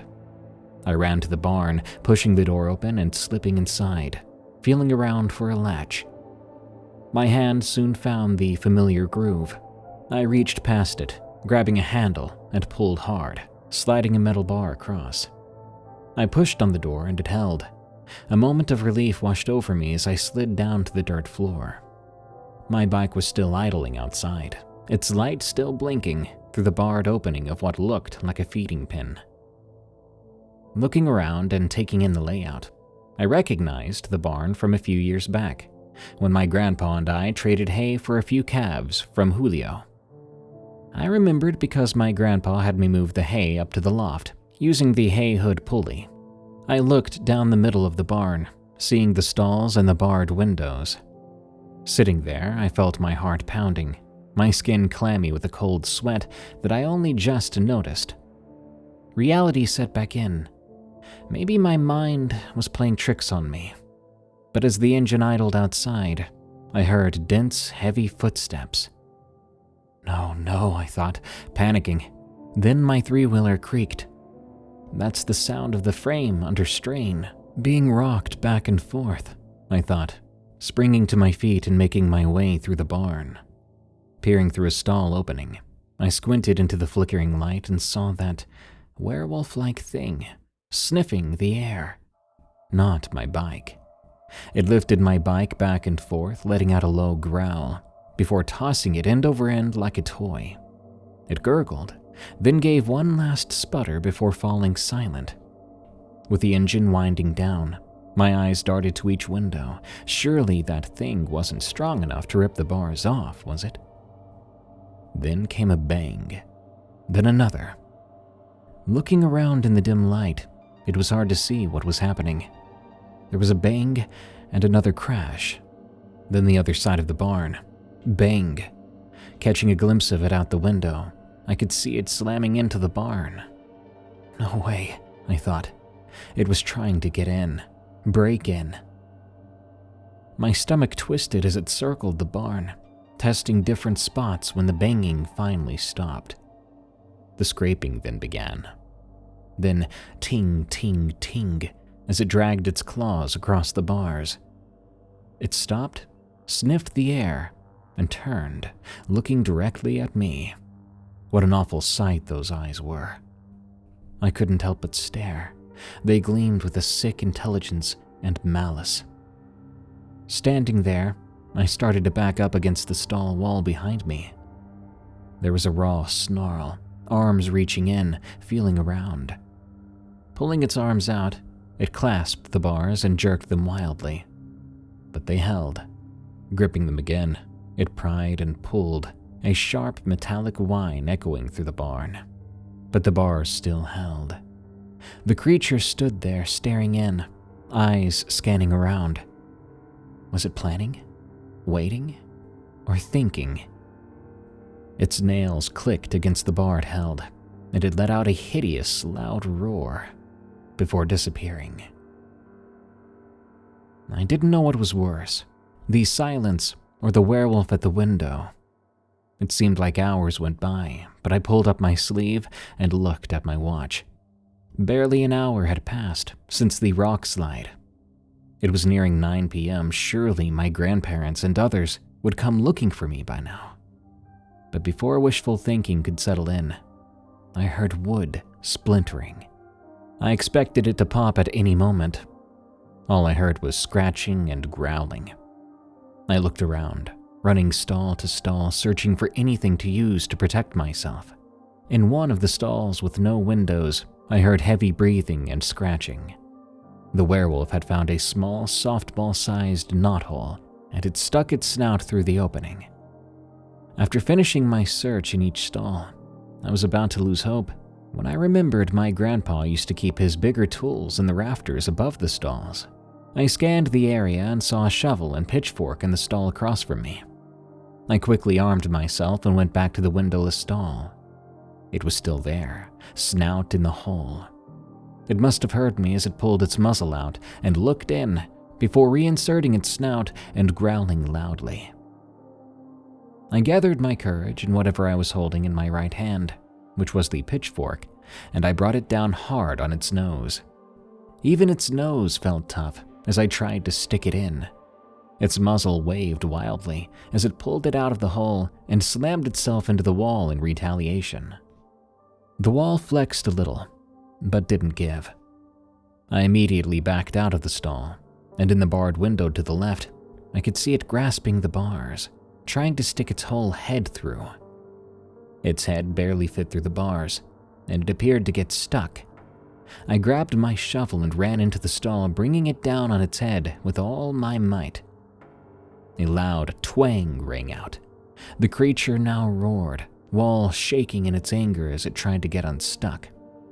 I raised the shovel, about to smack it again, when I noticed the hook and eye bolt holding up the thick wood door that covered the bar windows.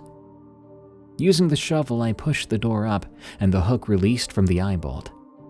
The door came flying down, smashing its nose and head.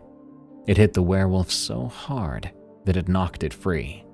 Bang came a loud sound as the wall flexed in but didn't give. I ran to the other stalls and dropped those doors down. In the darkness, I could feel the anger of the creature. Whatever I'd done to make it relentless before, now I could feel an intense anger in its growl. The next thing I heard was it slamming itself against the door I'd entered through. The hinges sang a metallic tone as they vibrated, in its attempts to enter. Then came a strange sound, a thud in the dirt like a boulder had been dropped, followed by shuffling and another thud. Part of me dared not to peer out the crack between the door, but curiosity won, and I peeked out to see what looked like the creature jumping up. What was it after now, I thought. Then it clicked. The loft. It was trying to reach the rope hanging on the pulley to get in. With the windows closed, it was hard to see. There was very little light, but I felt my way to the ladder at the very end of the stalls. Reaching the top, I quickly swung the door open and looked around. The loft was much brighter than down below. I could hear the repeated thuds and failed attempts of the creature. After climbing into the loft, I cautiously made my way over to the open loft door and peered out from a distance. The thing was jumping, missing the rope by a foot or so. It stopped, sniffed the air, and looked right at me. It backed up to get a better look into the loft and at me. Then it went down to all fours and ran, leaping through the air, and its snout nipped the rope, which made it dance in the air. Before the beast could repeat the action, I scooted closer to the edge, reaching over and grabbing the rope, pulling it and the pulley of the hay hood back inside. Immediately, the creature let out a savage bark. My skin crawled. As scared as I was equally mad. I'd seen several big bales of hay as I crossed the loft. Looking around, I saw the hay track towards the back of the loft. I grabbed it. I hooked it up to the biggest bale using the attached tines on the track and the block and tackle, and pulled it down under the hay hood. I quickly switched the bale to the hay hood and got ready to swing out over the beast below. My plan was to swing the bale out and drop it on the thing. Looking down at it, I swung the bale out, but the hood wasn't long enough to reach the distance. Now, if it wasn't for the block and tackle pulley, that hay bale would have been almost impossible to hold on to. I lowered the bale in hopes of the creature getting curious and moving under it. As I lowered it several feet down, the creature took off. Dang it. Not even an instant later, the hay bale violently started to sway side to side and got a lot heavier. I nearly dropped it, but leaned back to counter the weight. In the commotion, the beast's arms appeared around the bale. Before it could steady itself in the swinging bale, I let go of the rope. The bale and creature plummeted down as one mass. The bale landed on the creature's upper body with a loud thud. I stood in shock that my plan had worked in a roundabout way. Looking down, I didn't see any movement. Nothing but a wrecked hay bale and a motionless animal. Part of me wanted to make a run for it, but I knew it would catch me if I did. I wasn't sure if the werewolf thing had been knocked out or was lying under the heavy bale waiting for me.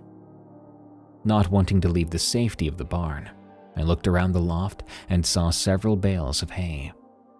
Using the hay track, I moved all the bales to the front of the loft, covering the opening and barricading myself inside. I climbed up to the top of several stacked bales and made my way to the wall just above the loft opening. I couldn't see outside, so I burrowed a little way down into the bales when I noticed the smell of old hay. It must have been wet at some point, and was probably the reason it was left up in the old barn. I thought I might be able to mask my scent, so I covered myself in it, lying still, so still for so long, I eventually passed out. Now, I don't remember dreaming or anything like that, but I do just remember waking up. There was a faint sniffing sound followed by a distant rustle. I went rigid as I put together the events of the night. It took all my courage to move an inch. I tilted my wrist towards my face and slowly slid up my sleeve. I peered at the glowing watch hands. It read 6:07 a.m. The rustling began again. It was almost rhythmic, then shallow sniffing followed, which was accompanied by a muffled sneeze. The fear set back in as my heart sank with despair. It took all my courage to snap me out of my frozen posture. I slowly rolled over and crawled to the edge of the bale. I feared looking over the side and having that beast's face staring right up at me. But when I looked, there was nothing. Slowly, I repeated this process for each side of the bale. What had I heard? It reminded me of when the sheep would nose the piece of hay when we fed them. Then an overwhelming thought entered my mind. The werewolf had somehow managed to get on the loft's edge and was digging through the bales of hay. Putting my head down near the bale, the sound returned. I started to tremble. I heard it sneeze again, the sneeze not so distant now. I slowly crawled up on my knees, getting ready to jump and make a run for the loft door. After moving so much, I think I had let that thing know I was close, as the rustling and sniffing intensified. Right as I was about to jump down, a head poked out of the bottom hay bale and caught my attention. It twisted and turned, trying to look around, but it struggled to look up at me. It growled a very low, menacing growl.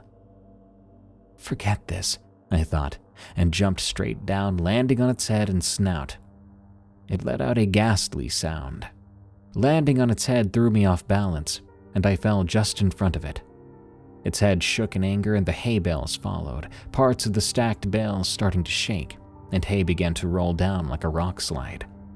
The bales started to slowly lift off the ground and then exploded as that nightmarish wolf-like thing sprung up, howling in victory. Not even making it to my feet, I scrambled across the floor to the loft door, cracking it open and sliding onto the 2x4 ladder below as the loft lid closed. I skipped many of the rungs as I quickly made my way down, the creature scratching and clawing at the door above me. By the time I was almost to the door, I could hear the hinges being torn out of place, and the door came crashing down, followed by a loud thud. I turned to see it once again standing on the other side of the barn. It started toward me, and turning around, feeling for the door, my hand found the latch and opened the barn door. I squeezed through, slamming the door behind me. I frantically looked at the door, found the latch, and slid it into place. Right as I did this, the door flexed out and the creature howled and snarled. I could hear it crashing back through the barn. Then silence followed for the briefest of seconds before the door flexed out again. This time it flexed out far. I could tell the door wasn't going to hold, being rammed from the inside as effectively as it had from the outside. I ran around the side of the barn, nearly crashing over my upside-down three-wheeler. I kept running, and the nearest thing I saw was the old grain silos. The first two didn't have ladders leading to the top, but I could see that the next one did. As I ran up to the silo, I started to climb it. Then I heard the barn door come crashing down. By the time I was near the top of the ladder, the creature was at the bottom of the silo, snarling like mad.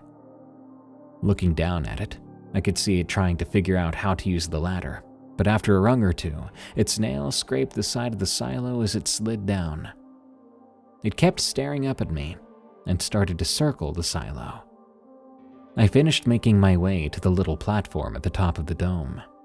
I couldn't see down below from this angle, but I could hear it below. Being up that high, the wind whipped around me. I was starting to get too cold. I looked at my watch. It was close to 6 a.m. It was about to be sunup.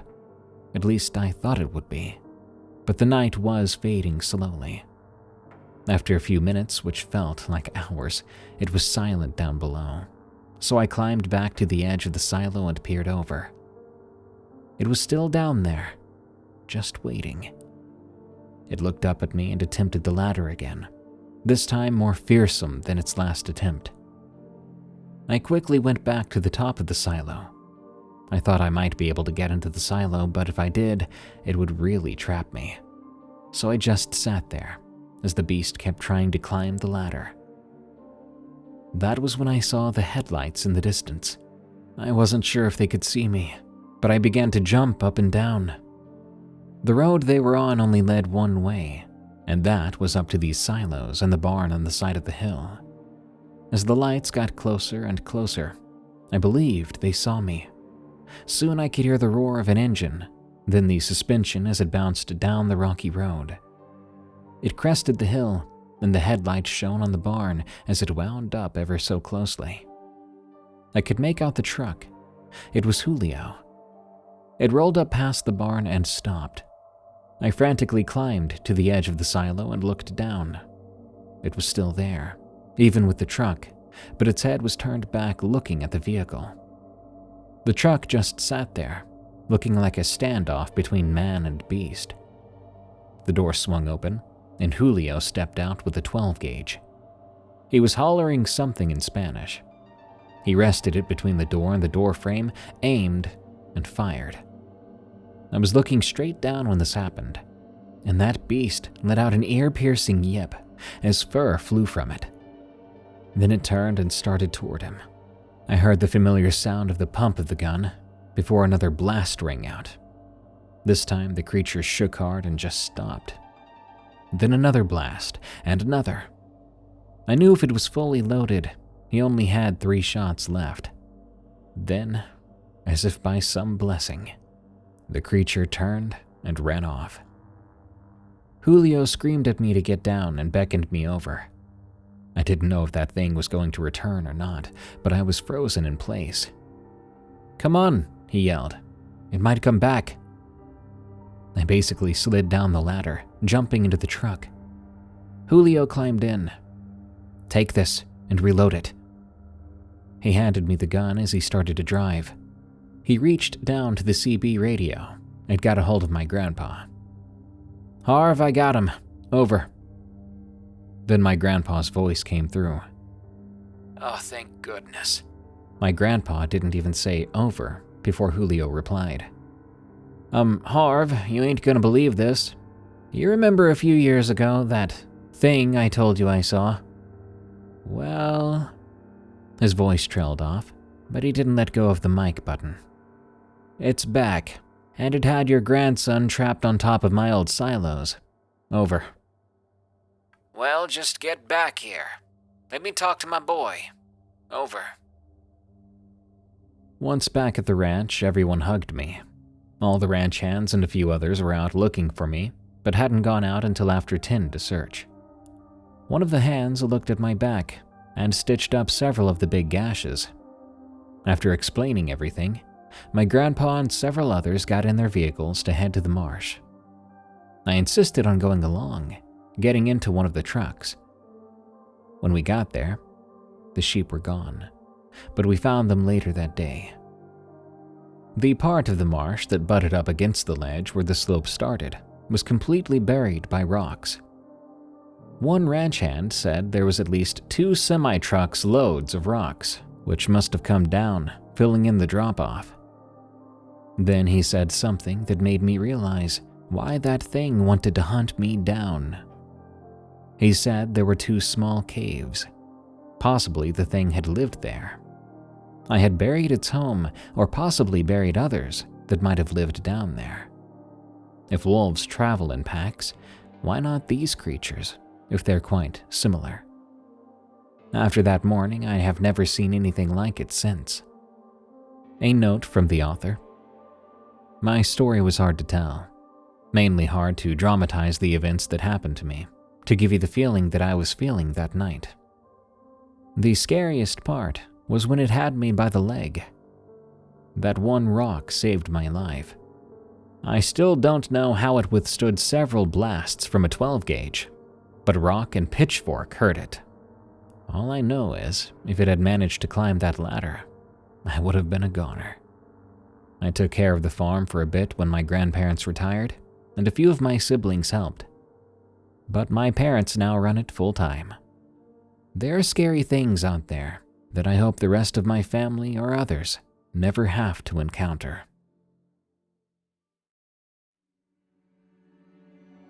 Department store calls. From Anonymous. I moved to this city about a year before these events, hoping for a fresh start. My old precinct was fine, but I needed a change of scenery. Plus, my leg had been giving me trouble off and on since an old injury flared up again. Figured a new place might help me get back on track. A new, slower place for the sake of my leg. I got assigned to a beat that included a stretch of downtown with some old buildings and a big department store that's been around forever. And it seemed like a quiet enough area, mostly just tourists and shoppers during the day. But the weird stuff started about 6 months after I settled in. It was a Tuesday night when we got the first call. Dispatch said there was a possible break-in at the department store. Alarms had been triggered, but no one had reported seeing anything. I was closest, so I told them I'd head over, and I did just that. The place was all lit up when I arrived, the big display windows casting a glow onto the empty street. The manager, I'll call him Mr. Glum because he always seemed pretty glum, met me at the front entrance.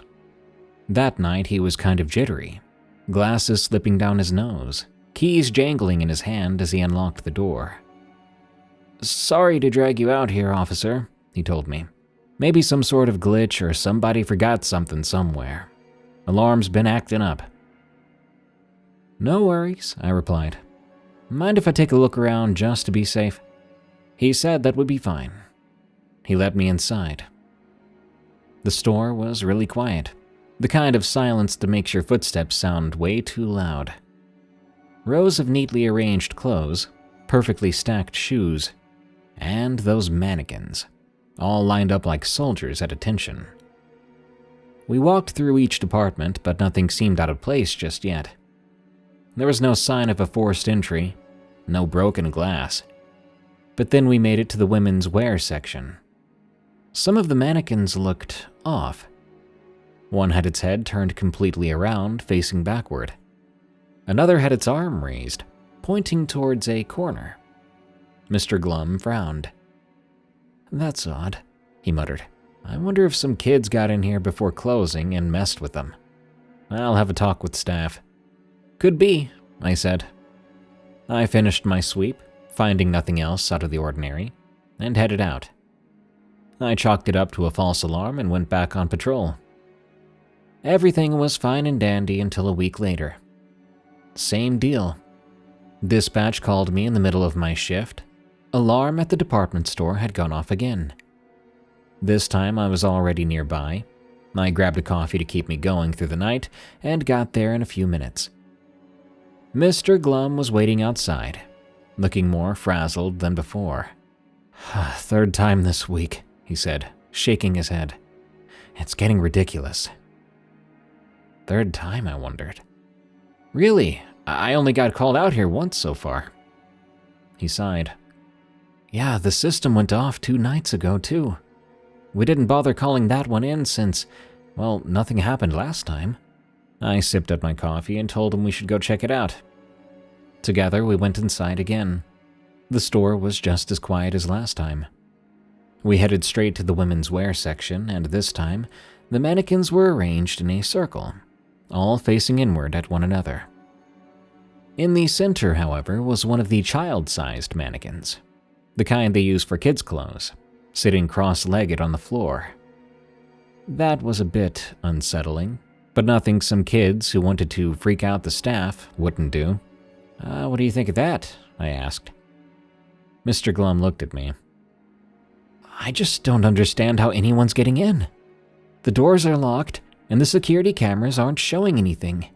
And I had the staff double-check that the mannequins were all sorted out properly before they left." I perked up when he mentioned the cameras, so I asked if I could take a look, and he nodded, leading me to his office. On an old monitor, he pulled up the recordings. Sure enough, from the time the store closed until we arrived, there was no one there. Nothing strange. No movement, no shadows, nothing that could explain how the mannequins got rearranged. "Well, I'll report this," I told him. "Maybe increase my patrols around here at night." He thanked me, looking relieved but still stressed out.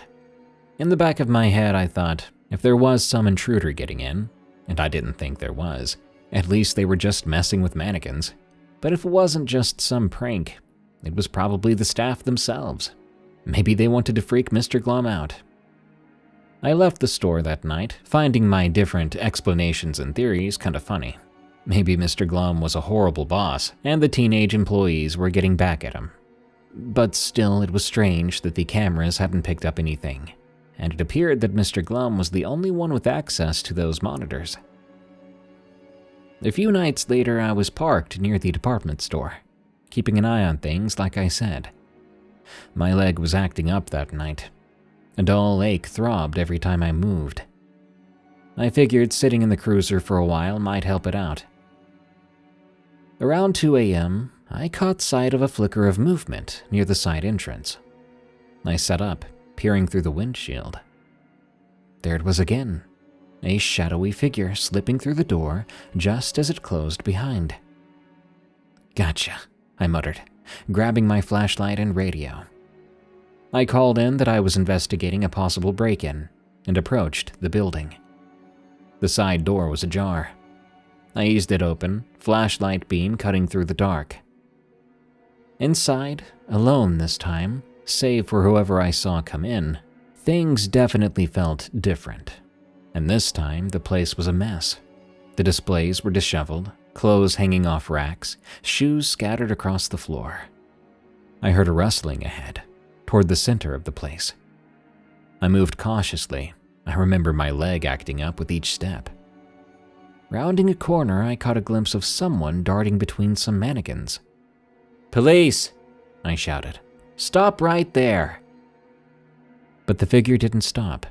Instead, they slipped deeper into the maze of displays. I tried to chase them, but a sharp pain shot up my leg, nearly buckling my knee. "Dang it!" I hissed, pressing on despite my limp. As I pushed forward, the sound of shifting plastic reached my ears.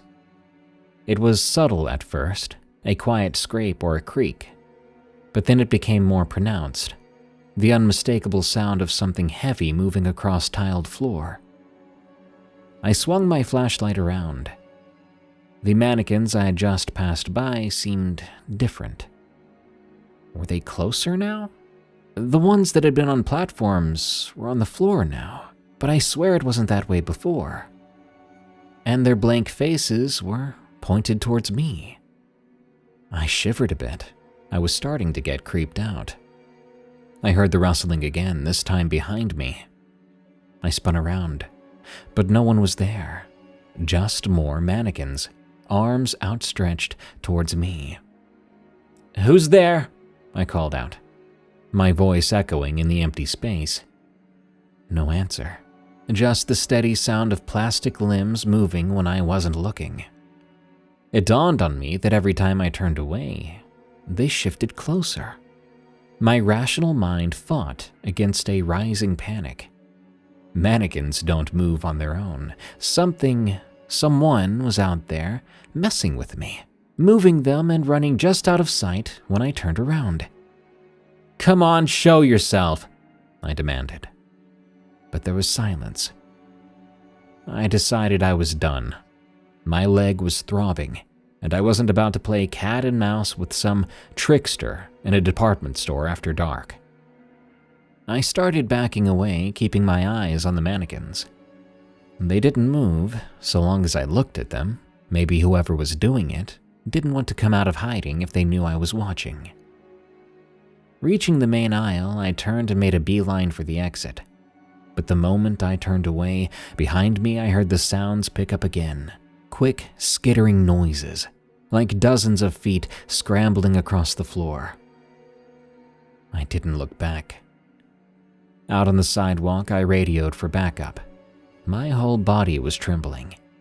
"Possible intruder at the department store, requesting some assistance." Dispatch then told me that someone was on their way to help.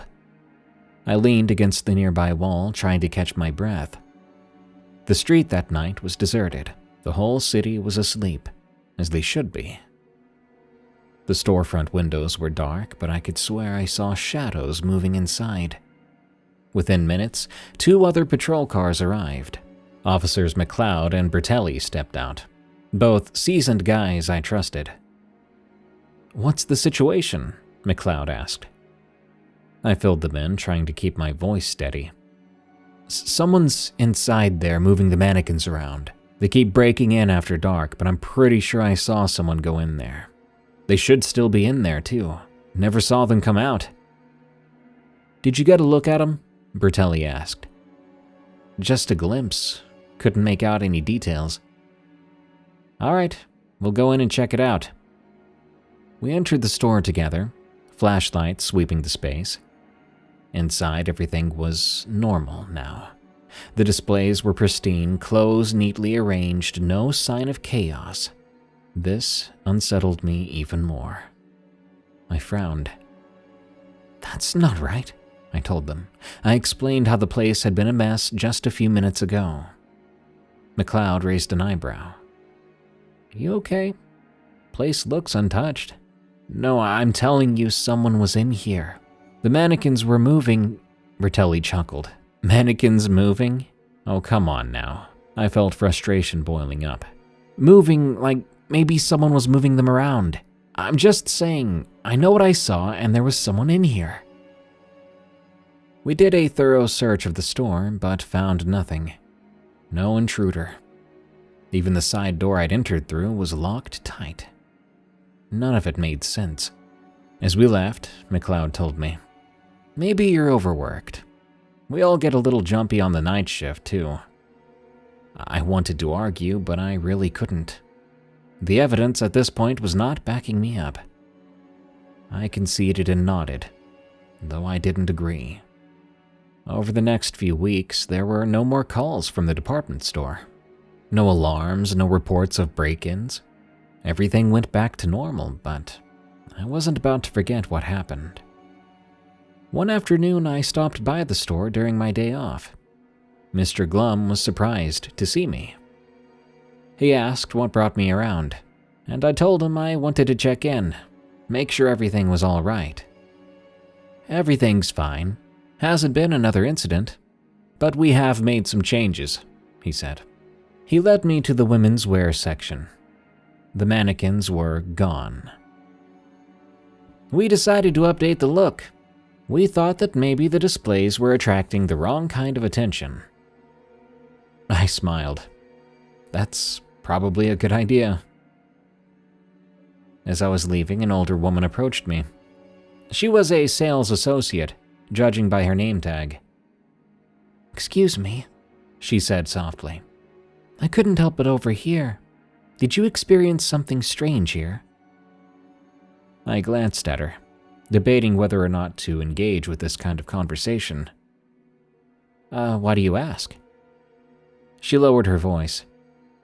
Well, I've heard that years ago, a lady died here. A lady that ran that section. A lot of the staff in this store refused to work that section near dark or closing. I tried to hide my shudder, and I lied. I appreciate the insight, but I don't think the building is haunted. I left the store feeling both better and chilled. If that lady was right, maybe it was haunted. It makes sense why people think mannequins are creepy. Because face it, people, they just are.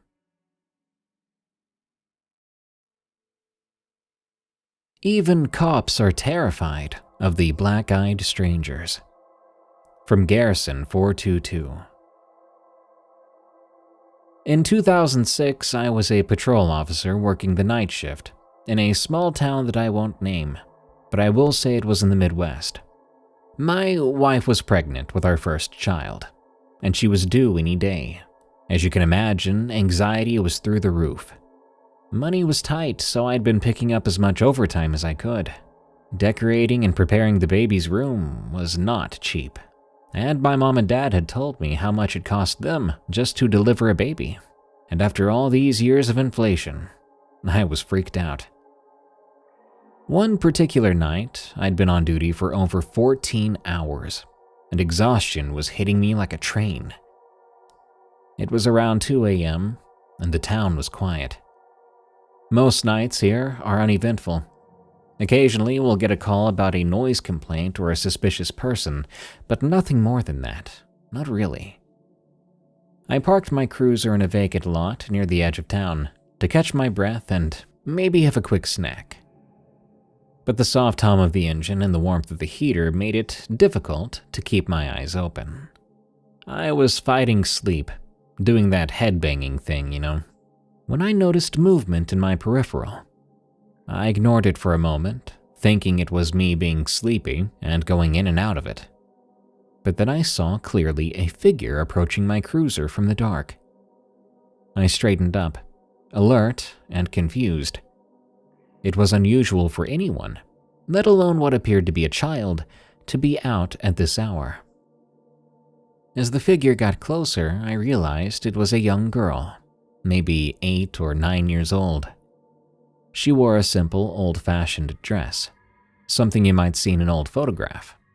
Her hair was long and matted, and she walked barefoot on the cold ground. I rolled down my window a couple of inches. Hi there. Are you okay? Do you need some help? She stopped a few feet away from the passenger side door. Mister, can you help me? Her voice was soft but clear. I quickly told her yes and asked what was wrong. I assumed she was lost or maybe separated from her parents. I need to get home. Can you give me a ride? She said, not moving any closer. I felt a pang of concern. Again, a child this young should not be alone at this hour. Where are your parents? I asked. They're waiting for me. Please, I need to get home. Obviously, something about the situation felt completely wrong. Protocol dictated that I should help her, but my instincts were going crazy about this one. Okay, why don't you come closer this way so we can talk? She remained motionless. You have to invite me in the car. I can't get in unless you say I can. My eyebrow raised, and I felt some goosebumps. What do you mean? You can come over here, I'm not going to hurt you. Just tell me to get in your car. She insisted. I glanced around. The streetlights nearby were dim, and there was no one else in sight. My cruiser suddenly felt like the only safe place in this otherwise empty world. What's your name? I asked. She waited a little too long to answer before finally saying, Amanda. All right, Amanda, I replied. Where do you live? Maybe I can call someone to come get you. She shook her head. No, it needs to be you. Invite me in, please. Her insistence on being invited was unnerving. Then it happened. Headlights from a car passing by illuminated her face. It was the first car to pass by in such a long time, and if it hadn't, I dare not think about what would have happened to me, because I saw her eyes that were completely black, dark voids like pits dug into her face. I felt a knot form in my stomach, like I was going to throw up. Amanda, I need to know where your parents are. I can call them for you. She stepped closer. They'll be worried if I don't come home soon. You have to let me in. My hand moved instinctively to rest on my holster, not drawing my weapon, but feeling reassured. In the same moment, I felt completely ridiculous and stupid. This girl couldn't have been more than 9 years old, and there I was, prepared to grab my gun. Why don't you wait right there and I'll radio for someone to come help us, I said. I reached for the radio, but all I got was static. I started to adjust the dial, but oddly enough, every channel was the same, just white noise. And then I began to hear the cruiser's engine sputter and die. The lights on the dashboard flickered and went right out. The heater stopped blowing. What was happening? I began to panic. I tried the ignition, but nothing happened. My car wouldn't start. I remembered my cell phone.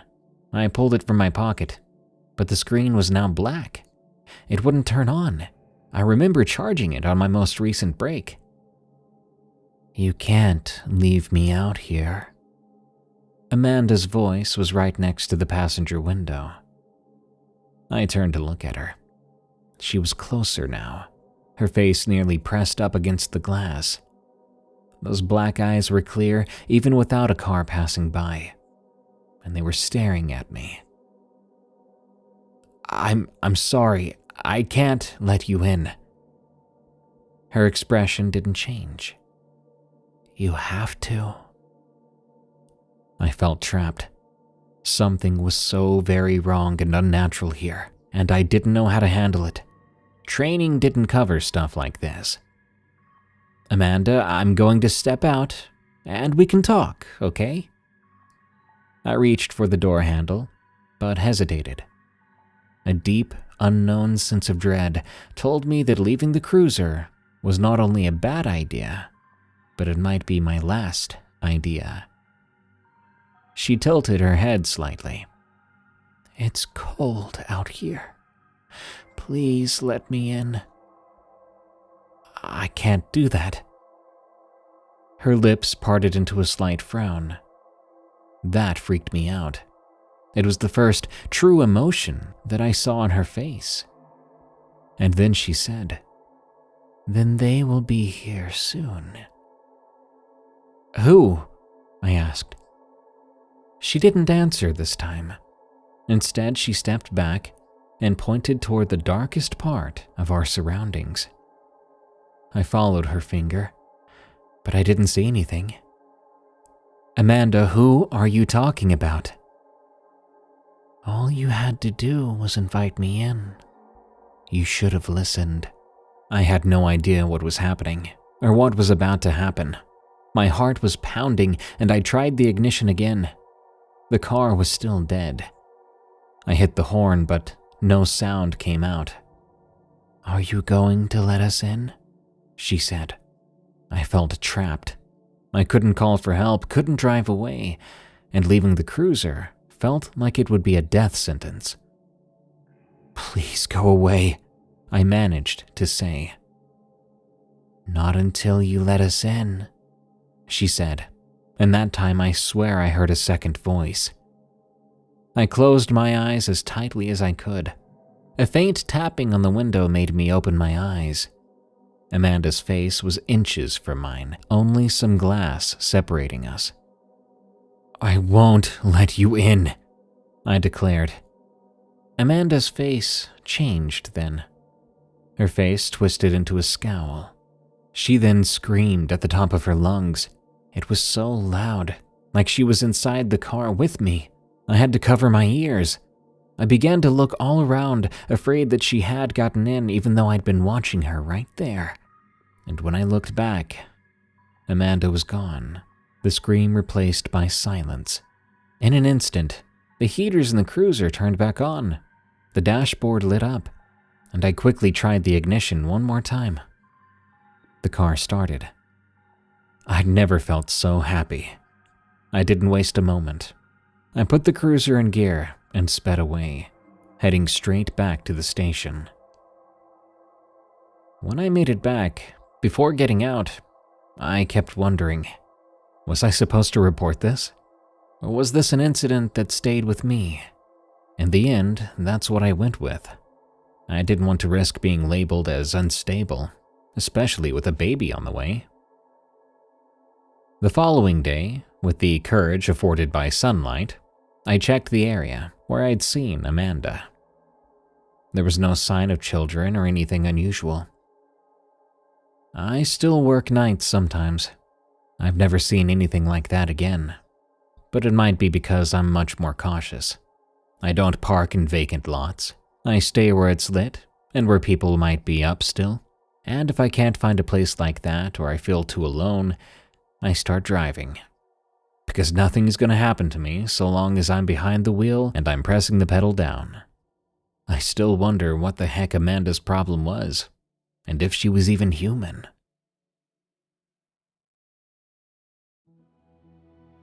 It lives within the prison. From Swelter Skelter.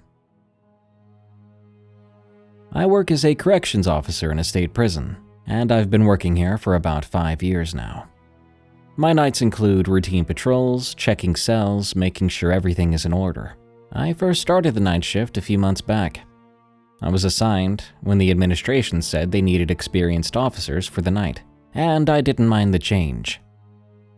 One of the first things I noticed during night shifts was these stories circulating among the inmates. Typical gossip and threats and such like that. But there was also something different floating about. It sounded silly at first, but then I wasn't so sure. The inmates seemed to really believe it. You see, there was a legend about something lurking in the old wing of the prison, the section that had been closed off years ago due to structural issues. The inmates called it the Crawler.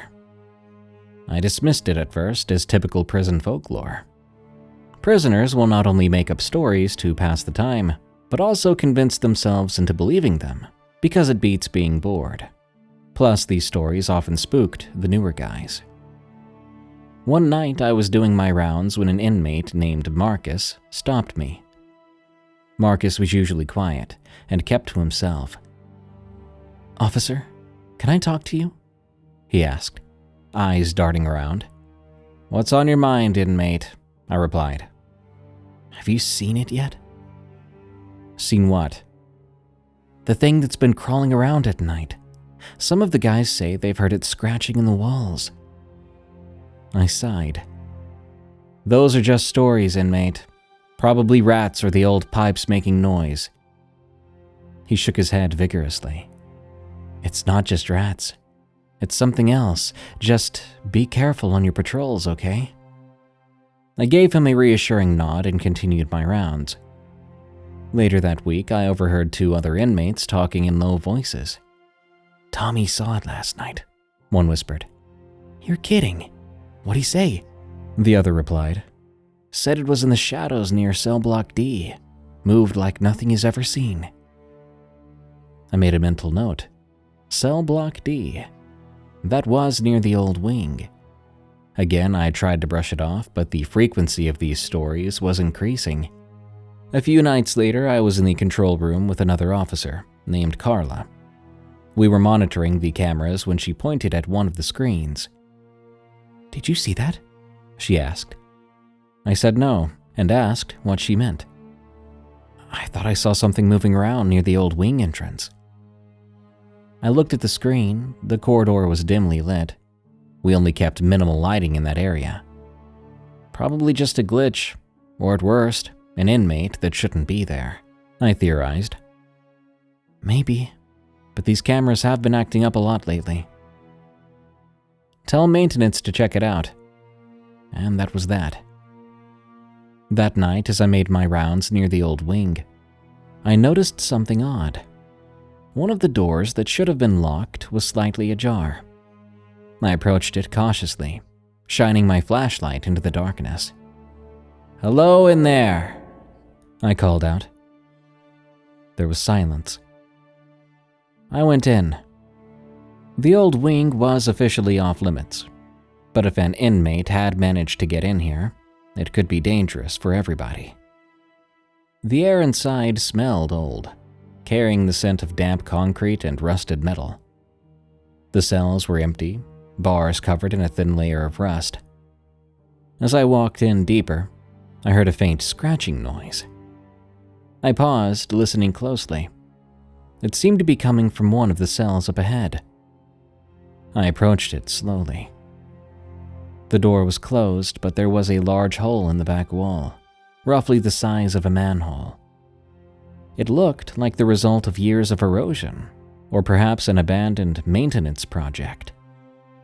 Shining my light into the hole, I couldn't see much, just darkness stretching beyond the beam's reach.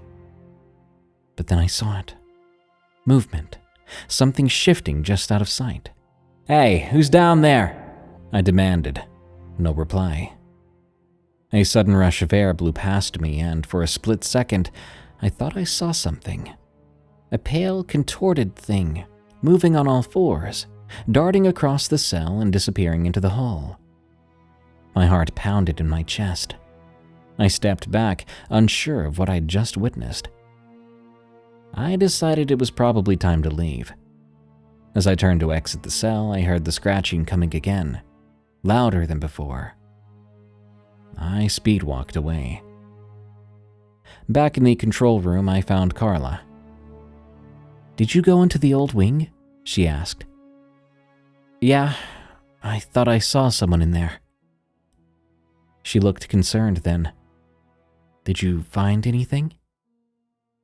"I think I just saw a stray animal.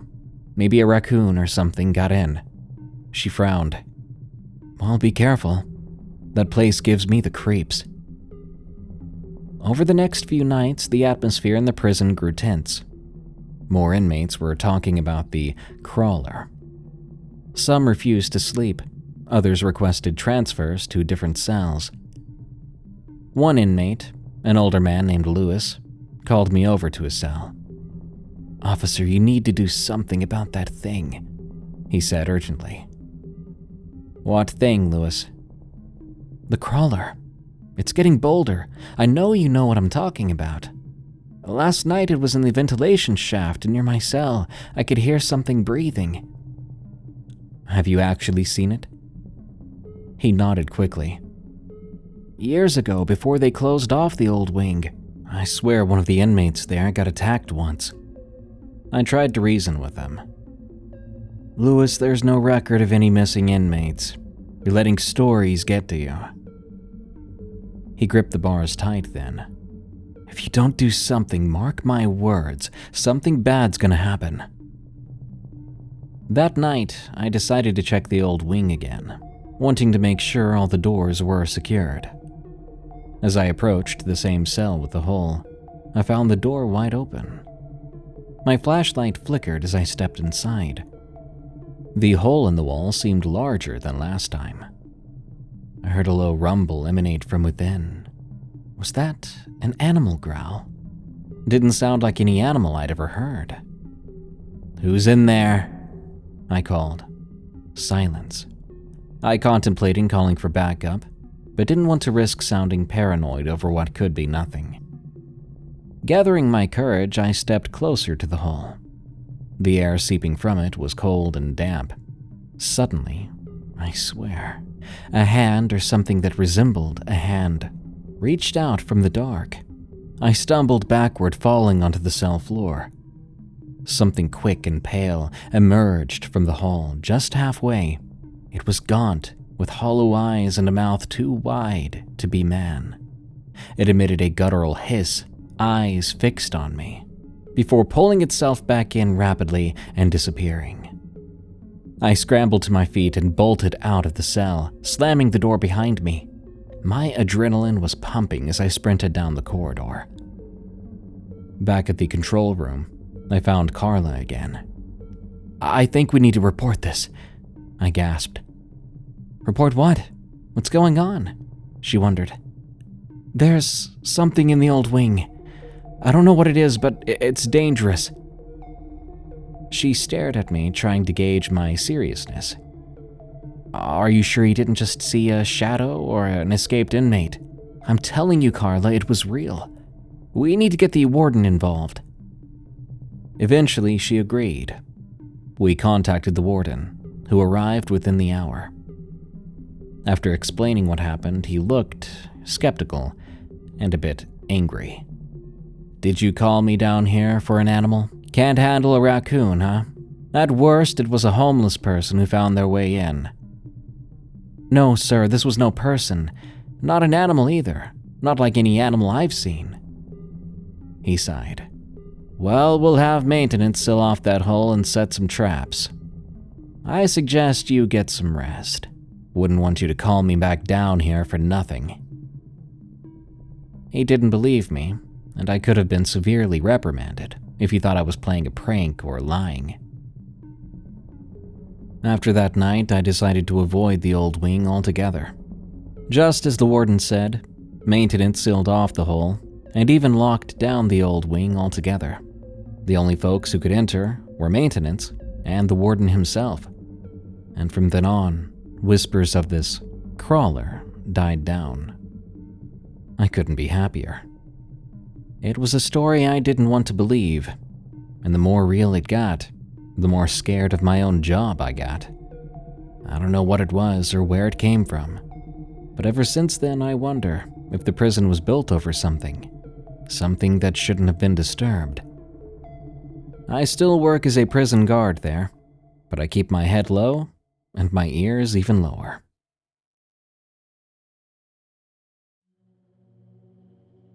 A Mountaineer's Adventure from S.H. Cash. I don't usually share these kinds of stories outside my close friend group, but having stumbled upon this podcast and channel, I figured I'd share my tale anonymously. You can just refer to me as Jack. I've been a mountaineering guide for a few years. I've led a lot of people, a lot of groups, through the rugged trails of the Cascade Mountains, and I pride myself on keeping everyone safe while sharing the beauty of the outdoors. A few summers back, my good friends Barney and Shelby asked me to lead a hiking trip to celebrate their recent weddings. They wanted something memorable and affordable before settling into newlywed life. Joining us were Cassie and Gabe. Cassie was Shelby's maid of honor, and Ryan the best man with his girlfriend Sophie. It was a tight-knit group. We were all excited about our wilderness-filled week. We planned to tackle a lesser-known route, which I'd scouted before but hadn't yet guided a group through.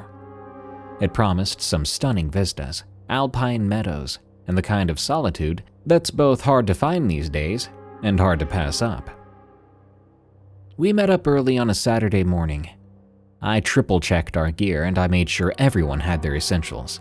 They were my close friends, but I wasn't going to cut corners with them. Spirits were high as we set off under clear skies. The first couple of days were great. I couldn't believe how cooperative the weather was being. Even with good forecasts, sometimes things take a turn for the worst out of nowhere. And all of us were in good shape, handling the trails without any issues. During the day, we passed through dense forests and crossed babbling streams, and at night we camped under a canopy of stars. But before that, we'd sit around the campfire sharing stories and laughing. Just friends enjoying nature. On the third day, things began to change. Now, hear me out first. As a guide, someone who has spent years in the woods, I'd like to say I'm more attuned to the sounds of the wild. So when I say the cliché thing about the forest feeling quieter and more still, I hope you believe it a bit more. Because that's what I began to notice. The woods were quieting down, becoming less active. I thought this was strange. I didn't let it hinder our journey and fun, but I did keep it in mind, in case it meant something bad. Could be a storm, could be a nearby predator, but also could be that we were disturbing the place. Around midday, we stopped for lunch near a small clearing. Cassie wandered a bit to snap photos and called out to us. "Hey guys, come check this out!" We walked over to find her standing near a set of large footprints in the soft earth. This took my breath away. In all my time out here, I'd never seen footprints like this. I've seen people's footprints, people with big feet walking around barefoot in their campsites. I've seen bear prints and all that. But these were not that. These were huge humanoid prints, much, much larger than any human foot, and spaced much farther apart than a normal stride. "You think it could be a bear?" Gabe suggested. "Like, it doesn't look like one, but maybe it walked over its own tracks, made it look weird." I looked closely. "Could be," I lied. I didn't want to alarm anyone, but in my head I was a bit freaked out by these. They weren't bear tracks. Bears have a different shape to their paws, and these looked distinctly like human footprints from a colossal person. We moved on, and I kept my eyes peeled for anything out of the ordinary.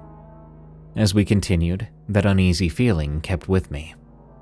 I swear the woods were only getting quieter too, to the point that even Sophie noticed it and spoke up during a water break.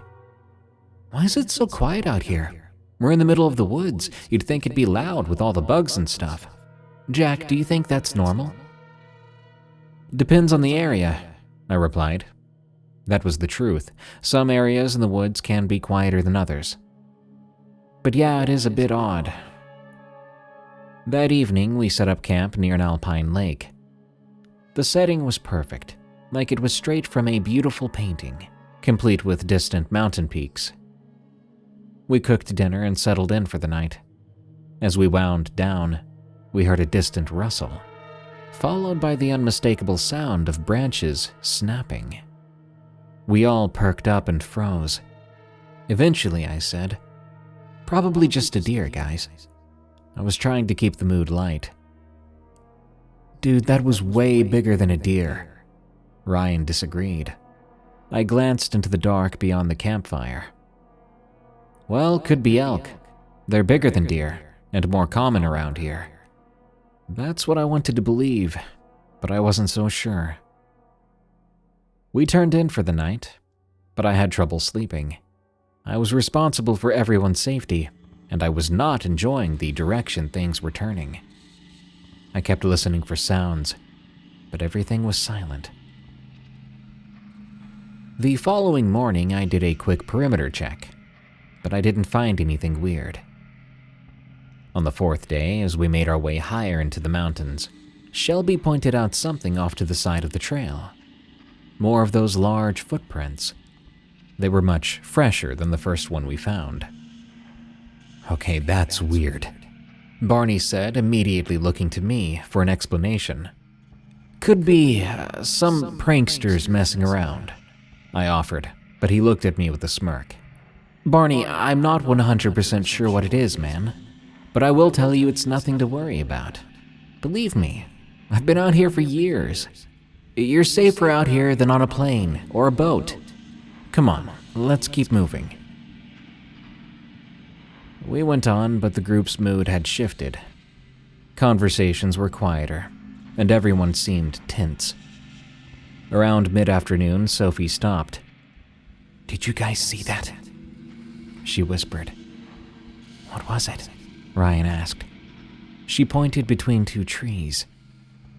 "I thought I saw someone moving parallel to us." We all looked but didn't see anything. Shadows can play tricks on your eyes, especially out here. They seemed somewhat reassured by that. We pressed on. I felt watched. Every so often I would catch a glimpse of movement too, out of the corner of my eye. But when I turned, I didn't see anything. I assumed it was paranoia. We set up camp earlier that evening, choosing a spot that offered a good vantage point and would be easy to defend. Not that I expected we'd need to, but you never know. After dinner, the group was quiet. Eventually, Cassie broke the silence. "Jack, do you think there's someone out here with us?" "What do you mean?" "Those footprints, the noises, the shadows in the trees. It just seems like we're not alone." "Well, Cassie, I'm not gonna lie to you.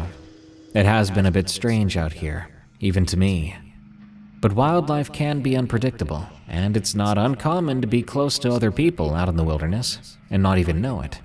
We'll keep the fire going tonight and make sure all the food is secured. Everything's gonna be fine." After that, we settled in for the night. I took first watch, sitting by the campfire with a flashlight and bear spray close at hand. That night was uneventful, and when Gabe relieved me a few hours later, I managed to get some sleep. The fifth day was when things escalated. We aimed to reach a high meadow by early afternoon, then decide whether to push on or to start our descent. As we trekked, the feeling of being watched intensified. As we entered the meadow, Gabe suddenly shouted, "Look over there!" Across the expanse, maybe 200 yards away from us, stood a massive figure. It was upright, covered in dark, matted fur, and undeniably huge, much larger than a person, and rivaling the biggest bears I've ever seen. It was watching us. For a moment, none of us moved or spoke. But eventually, Shelby asked, "Is that Then the creature tilted its head slightly, then turned and moved into the tree line with remarkable speed and agility for its size. "All right, we all saw that, right?" Ryan asked, his voice unsteady. We all nodded. "I think it's time we head back," I said firmly. There were no objections. I decided we would take an alternate route down, one that would lead us back to the trailhead much sooner, but it would be a bit steeper. I just didn't want to risk a direct encounter. We hiked in near silence, everyone processing what we'd seen, probably afraid that more noise could lead that thing closer to us. But something told me it had no trouble tracking us. As dusk approached, we found a suitable spot to camp, but agreed to keep it minimal. No fire, just tents, and we'd leave at first light. As we were setting things up, we started to hear heavy footsteps circling us at a distance, accompanied by low grunts. The sounds were coming from multiple directions. "Everyone stay close to me," I instructed. "Get your headlamps and keep them on." Suddenly, a huge rock crashed into the ground only a few yards from us, followed by another landing even closer. I could feel panic rising up in my belly, but I had to be the one to stay calm, I told myself. "Those aren't falling from a cliff," Barney said, eyes wide. "Pack up, now! We're moving," I ordered. We hastily grabbed our essentials, leaving the tents behind, and began a cautious but quick descent. The trail was tricky in the dark, but our headlamps provided just enough light to navigate. The noises continued, branches snapping, heavy footsteps pacing us from the sides. After about an hour, we reached a switchback when Sophie gasped, "There it is!" About 100 feet ahead, illuminated by our lights, stood the creature. Up close, it was even more imposing, easily about 9 feet tall with broad shoulders and long arms that hung really low. Its eyes reflected our lights, giving them an eerie glow. It let out a deep, resonant yell that echoed through the mountains. It made my hairs stand on end. It then began to push over a nearby tree, snapping it as if it was a twig. The display was clearly a warning. "Slowly back up," I whispered. "Don't run." We did just that, retreating cautiously, keeping our eyes on it. It didn't follow us. It instead continued its demonstration of strength. Once we rounded the bend and were out of sight, I urged everyone to pick up the pace. We continued through the night, exhausted. The noises gradually faded, though, and by the time the sky began to lighten, we reached a familiar landmark, a bridge that signaled we were a couple of hours from the trailhead. We took a short break to catch our breath. "What the heck was that?" Gabe finally said. "I don't know, but whatever it was, it wanted us out."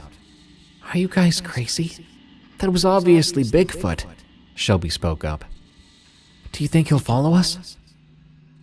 "I think we're safe now," I reassured her, though I didn't really know for sure. We kept going and reached the trailhead by mid-morning. We were dog-tired.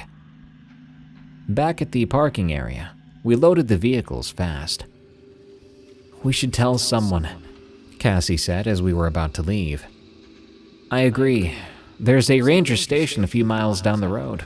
We could stop by there." At the station, we recounted our experience to the ranger on duty. He listened politely, but with a hint of skepticism. At the end of it, he spoke. "We've had reports of large animals before, most likely a bear standing upright." "This was no bear," Ryan insisted. "We all saw it." The ranger nodded. "I understand your concern. We'll make a note of it and keep an eye out. In the meantime, I advise you just avoid that area." Feeling somewhat dismissed but way too tired to argue, we left the station. On the drive back, The group chatted non-stop about what they think it was, with Shelby insisting that we'd seen Bigfoot and had nearly gotten close enough to touch it. Hearing them talk, I could finally smile about the whole thing. We were away from harm, and we'd encountered something crazy, but kind of cool. Then again, if one of those rocks had landed on a friend of mine, they would have been squished. That thing was practically throwing boulders. To this day, I still guide trips in the area, but I dare not bring people on that particular route. I took that warning seriously. When the occasional group asks about that trail, and I tell them no, they ask why. And I'll just say that it's overgrown or it's too dangerous and steep. And if they're insistent, I'll just lie and say that people have gone missing on that trail. At the end of the day, that's not human territory. And if Mr. Bigfoot wants his space, he can have as much of it as he pleases.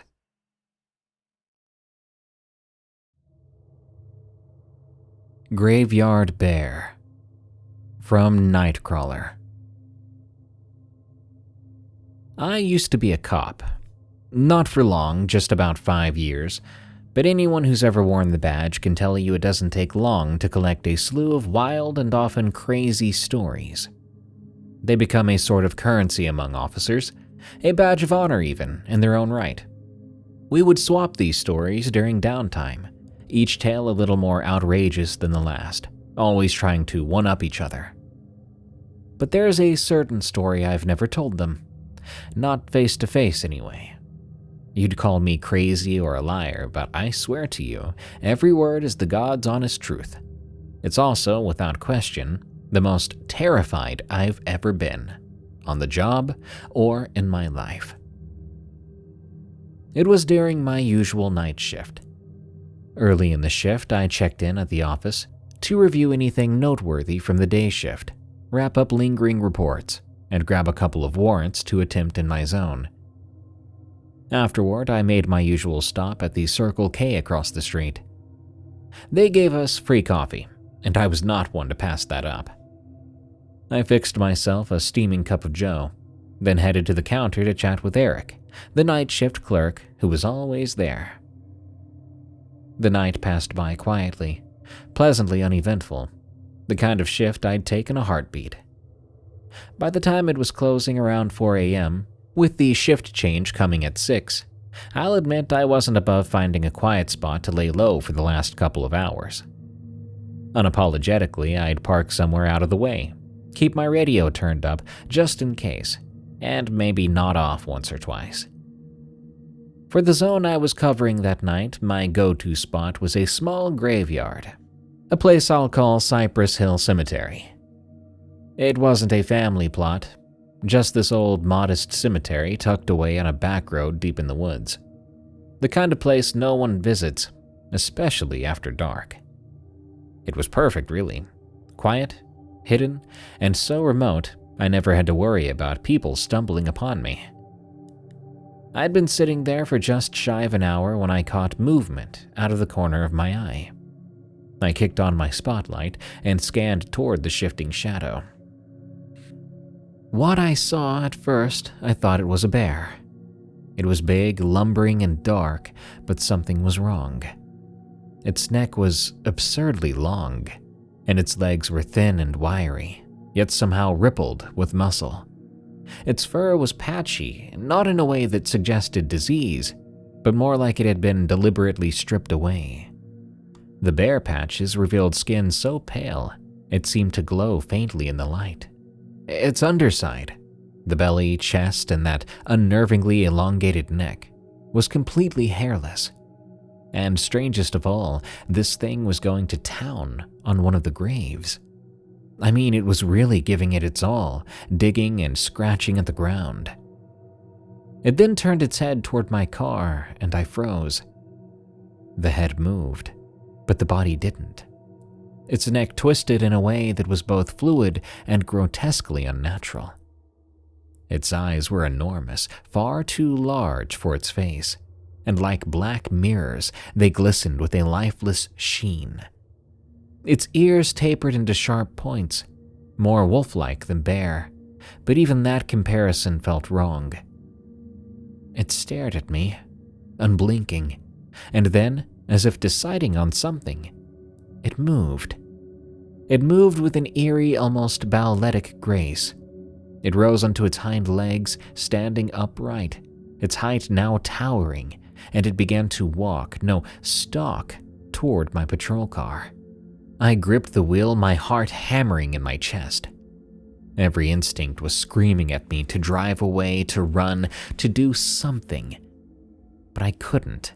I was frozen and rooted there in place, paralyzed by the impossible thing that was now walking towards me. Finally, I snapped out of it, throwing my patrol car into drive, and I tore heck out of there, leaving that hulking thing in the red glow of my taillights. I went back to the office, and I stayed there for the remainder of my shift, trying to push the memory out of my mind. The following night, when I came in, I noticed a report on the computer, filed during the day shift. Grave desecration at Cypress Hill Cemetery. Apparently, someone else had found that one of the graves had been dug up. There were also details on the coffin being shattered, and the corpse inside going missing. I never told anyone about what I saw. I didn't need to. I knew exactly what happened. That thing had dug it up and took off with the body. I don't know what it was, and I don't know what it wanted with a corpse. Truthfully, I don't ever want to know.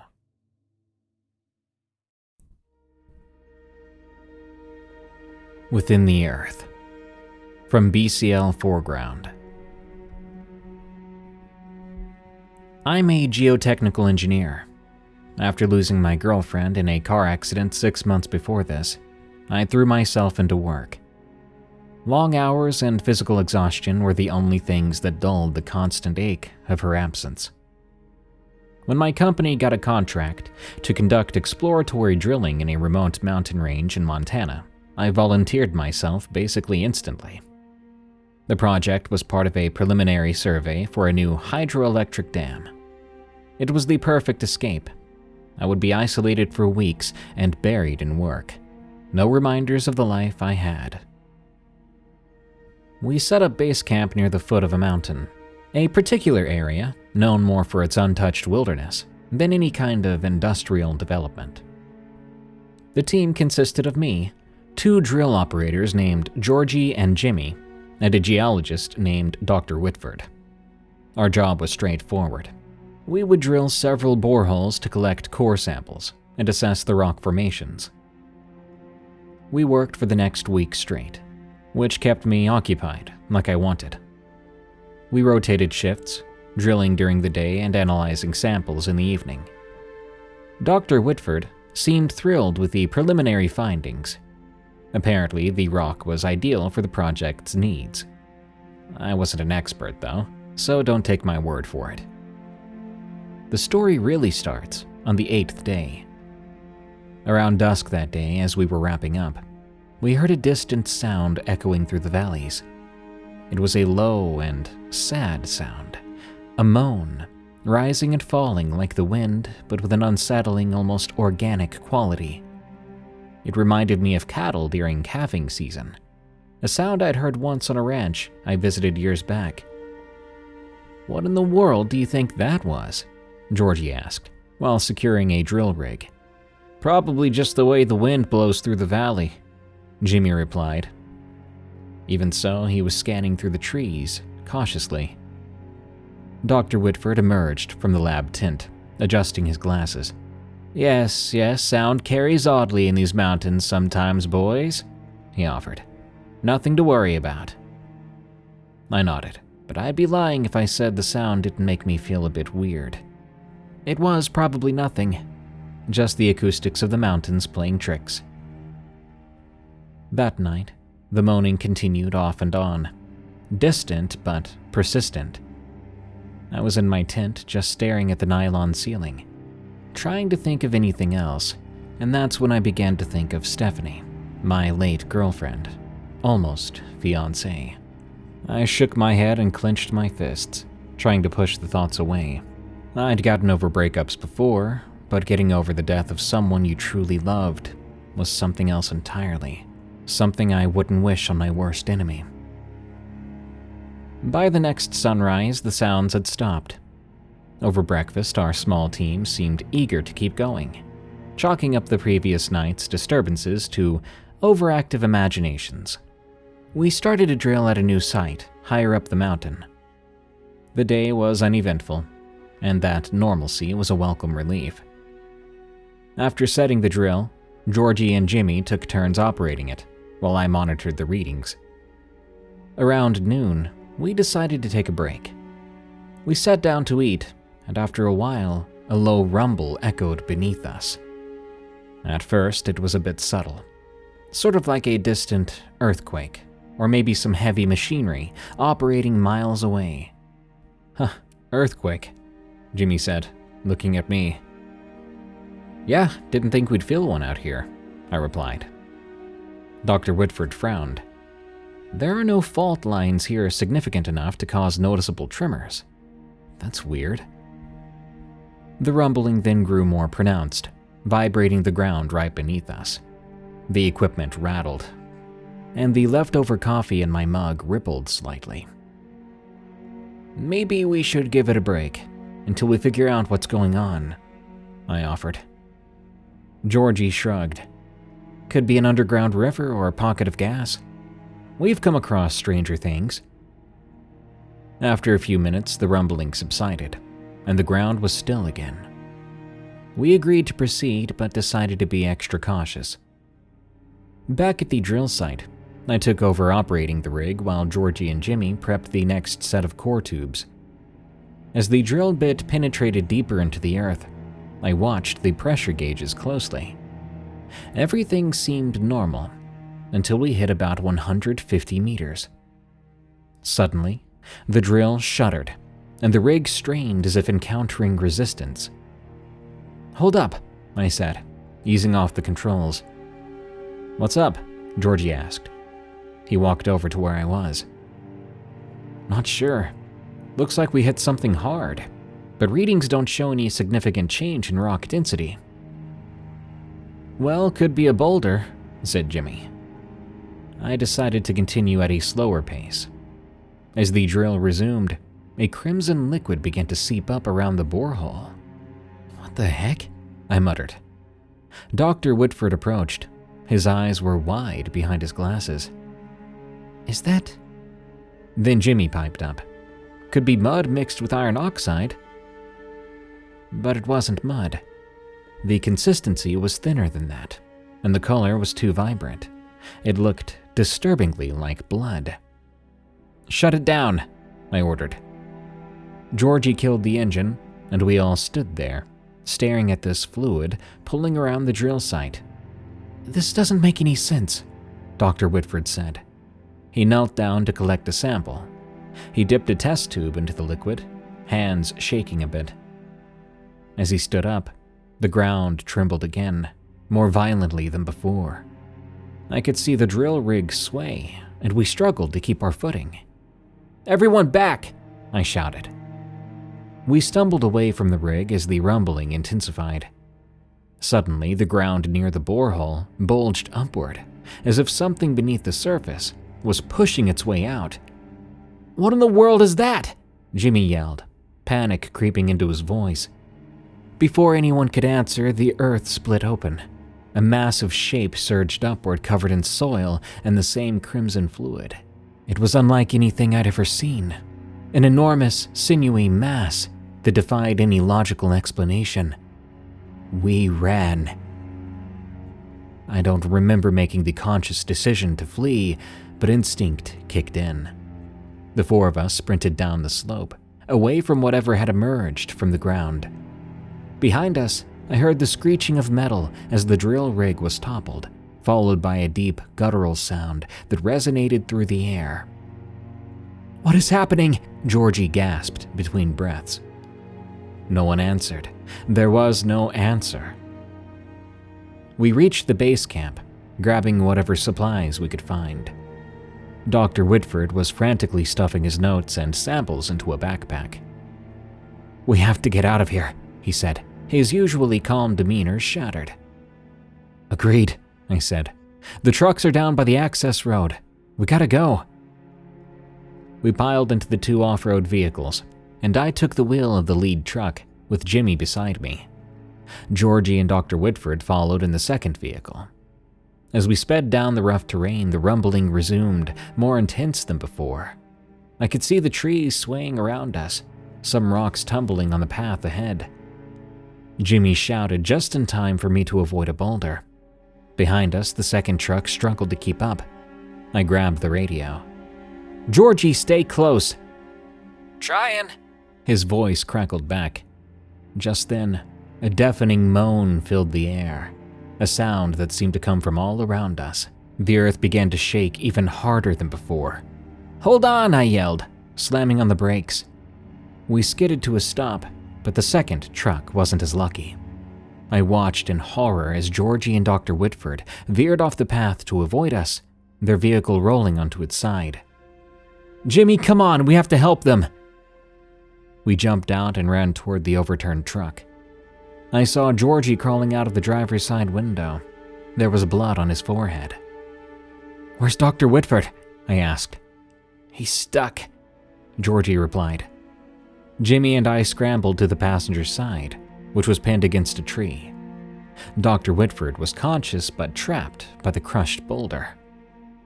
"Hang on, we'll get you out," I assured him. As we worked to get him free, the same moan came again, just as intense as before. "Whatever it is, it's back," Georgie shouted. "Keep moving," I urged. "We have to get Dr. Whitford unstuck." Jimmy adjusted his grip on the twisted metal of the passenger door. "On 3. 1, 2, 3. We heaved together, muscles straining as we pulled at the mangled door. With a groan of protesting metal, it gave way just enough for Dr. Whitford to wriggle free. He gasped as he emerged, looking mostly uninjured. "I'm okay," he panted, though his eyes betrayed some shock. Another moan rolled through the forest, this time louder and closer. The ground shook more violently, causing loose rocks to tumble down the slope. "That is not an earthquake," Jimmy said, his voice tinged with panic. "Whatever it is, we need to go, now," I said. Supporting Dr. Whitford between us, we hurried back to the first truck. As the 4 of us piled in, I caught a glimpse of movement in the tree line, a blur that vanished as quickly as it appeared. "Did you see that?" Georgie asked from the back seat. "Just go," Jimmy insisted on the passenger side. I didn't need any more prompting. I started the engine and floored the accelerator, tires kicking up dirt and gravel as we sped down the rugged path. The truck bounced violently over the uneven terrain, but we held on, desperate to escape. The moaning sound persisted, echoing behind us, trees rustling unnaturally. Dr. Whitford leaned forward, wincing. "There should be a fork ahead that leads back to the main road." The ground shook one last time, more intense than ever. We made it to the fork in the road and turned onto the wider gravel road that led out of the mountains. That's when the moaning faded and the tremors finally began to subside. Never in my life have I been more relieved. "Is everyone okay?" I asked, glancing at my companions. Jimmy nodded. His face was pale but happy. Georgie was wide-eyed, clutching the back of Jimmy's seat. Dr. Whitford was cradling his arm, but managed a weak smile. "I think we'll live," he said. We didn't slow down until the outskirts of the nearest town came into view. Pulling into the parking lot of a small medical clinic in Hamilton, we helped Dr. Whitford inside. I said he was mostly uninjured, but I was wrong. His arm was apparently busted up pretty bad. A nurse whisked him away for treatment, while the rest of us slumped into chairs in the waiting room. "What the heck happened back there?" Jimmy asked in a whisper. "I don't know," I admitted, "but it wasn't normal." Georgie ran a hand through his hair. "Those sounds, the ground shaking. It's like that mountain was alive, and we pissed it off." After ensuring Dr. Whitford was in good hands, the three of us headed to the local sheriff's office to report the incident. The sheriff listened skeptically as we recounted the events. "So you're telling me you heard strange moaning sounds and experienced tremors, but you didn't actually see anything?" he asked, raising an eyebrow. That was mostly the truth. We didn't mention the part where something came out of the ground. "That's correct," I replied. "But whatever it was caused significant damage to our equipment and nearly killed all of us." Look, this area is known for odd noises. Wind through the canyons, wildlife, all that jazz. As for the tremors, we've had no seismic activity reported. Jimmy stepped in. "With all due respect, Sheriff, we're not making this up." "I didn't say you were. I'll file a report and send a ranger up to check the area. But unless there's concrete evidence of a threat, there's not much more we can do." Later on, back at the motel we were staying in, we convened in my room to discuss our next steps. "They're not gonna do anything," Georgie said bitterly. "Maybe we should call our higher-ups at the company," replied Jimmy. "They need to know what's going on." "I agree. I'll draft a detailed report tonight," I nodded. I spent the next few hours compiling all the data we had. Notes on the tremors, descriptions of the noises, the strange fluid we encountered. Dr. Whitford now had a cast on his arm, but otherwise he was okay. He joined me. "I've been analyzing that sample," he said, placing a vial on the table. The liquid inside seemed to shimmer. "It's not like any mineral deposit I've seen." "What do you think it is? Seriously, you can tell me, even if you think it's crazy," I asked him. He shook his head. "I can't say for certain, but it seems organic." We included his preliminary findings in the report and sent it off to our supervisors. The response was disappointingly swift. I'll briefly summarize what the email said. "Thank you for your concerns. However, without verifiable evidence of a hazard, we will proceed as planned. Your contracts are terminated, effective immediately." "What? They're firing us?" Georgie exclaimed after I told them. "Apparently," I said, trying to hold in my anger. Dr. Whitford sighed. "They're choosing profit over safety, and don't want us stepping on any toes." I was frustrated, and I felt like I had to do something. We consulted with some local experts. Through a friend, we connected with a local professor, a geologist at a university, who specialized in the region's unique geological phenomena. We met her at a cafe near the campus. After listening intently to our story, she leaned back thoughtfully before describing some legends of the Salish people. She told us about earth and nature spirits they believed in. "Do you believe there's any truth to that?" Jimmy asked. "As a scientist myself," she smiled, "I look for empirical evidence. But sometimes, I swear, folklore hints at truths we don't understand yet." Dr. Whitford showed her the vial. "Perhaps this could offer up some answers." She examined it carefully. "I'd like to run some tests on this if you don't mind." "Please do," he said. Sadly, we never saw that vial again. We believe that professor may have contacted the company or was already connected with them. It didn't take long for us to realize we'd been played, and now the best evidence we had was in their hands. We did all we could do, so we prepared to leave Montana. Months later, I heard through the grapevine that the company's continued drilling had been abruptly halted. Rumors circulated of accidents and equipment failures, and the official reports I was able to find indicated geological instability. I couldn't help but think we tried to tell them, and I hoped with whatever the new workers experienced, no one got hurt. That's the end of my story. I didn't go back there, and I don't drill anymore. Just know, if you're ever in the mountains in Montana, be careful. If you start to feel the ground shake, you might want to cut your trip short.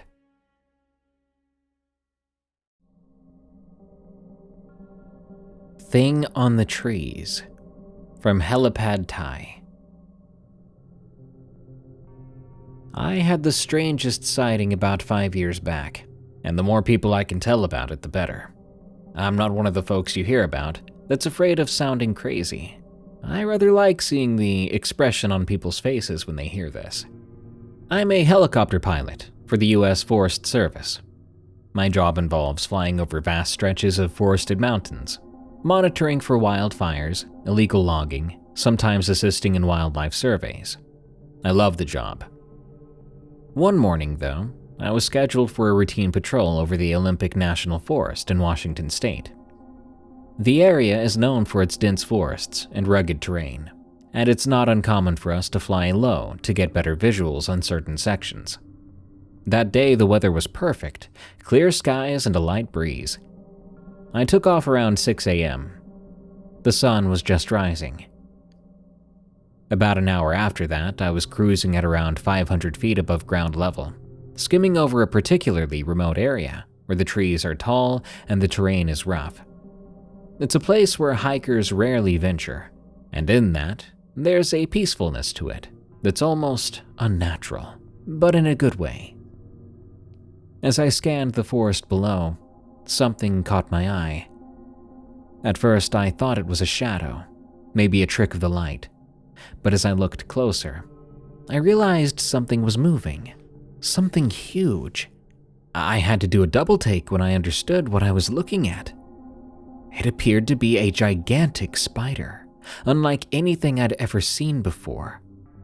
From that vantage point, it looked to be about the length of 7 pine trees laid end to end, which would make it incredibly large.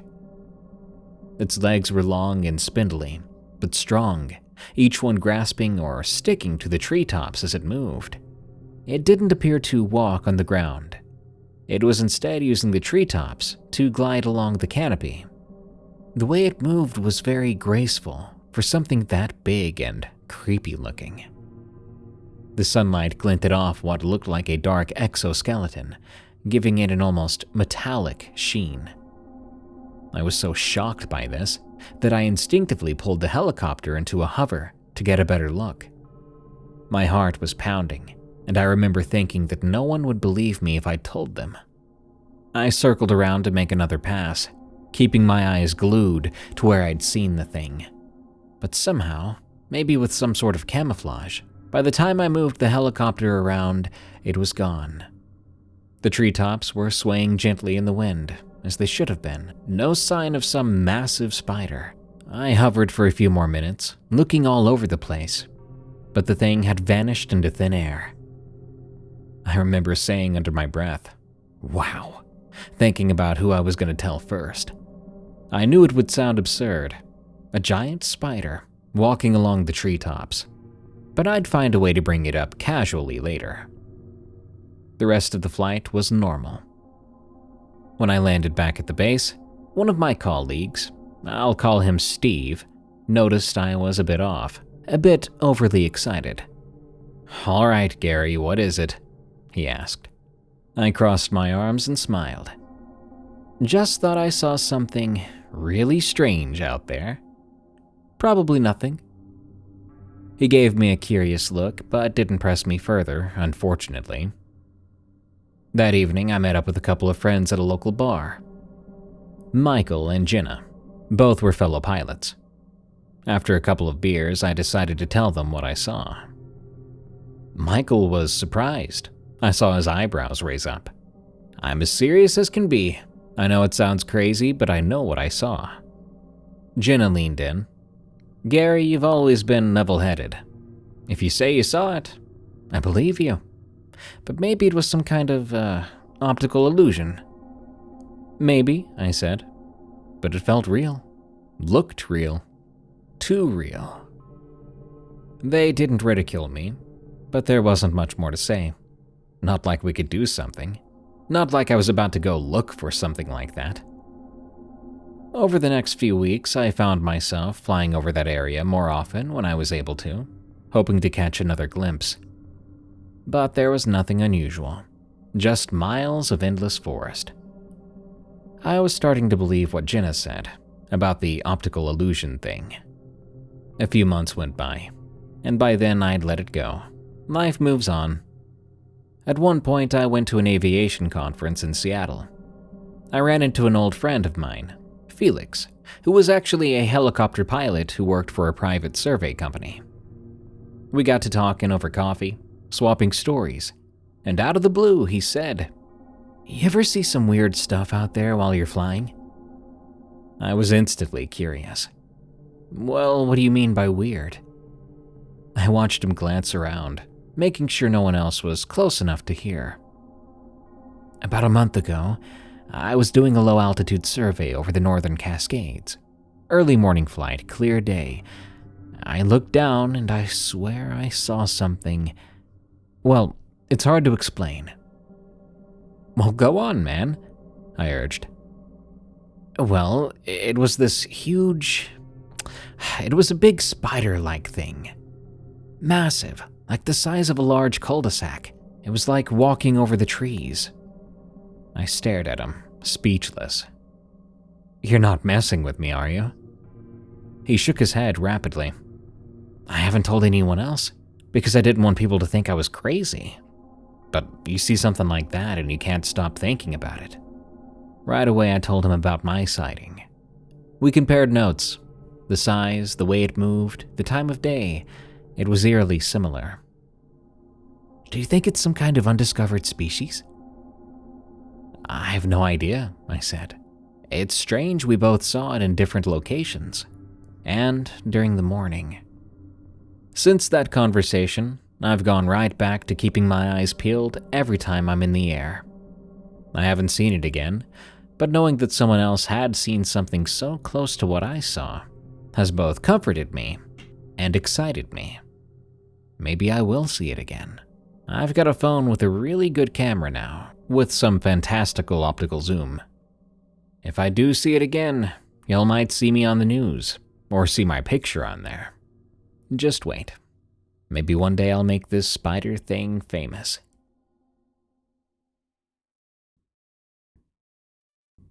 Why I quit my forest ranger job. From Turner.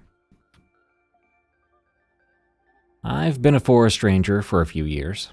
I won't specify exactly where, as I don't want to draw any unwanted attention or cause concern among visitors or locals. What I'm about to share has been haunting me, and I feel compelled to get it off my chest.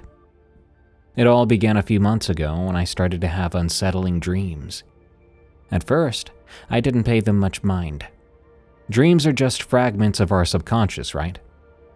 But these felt different. They felt real.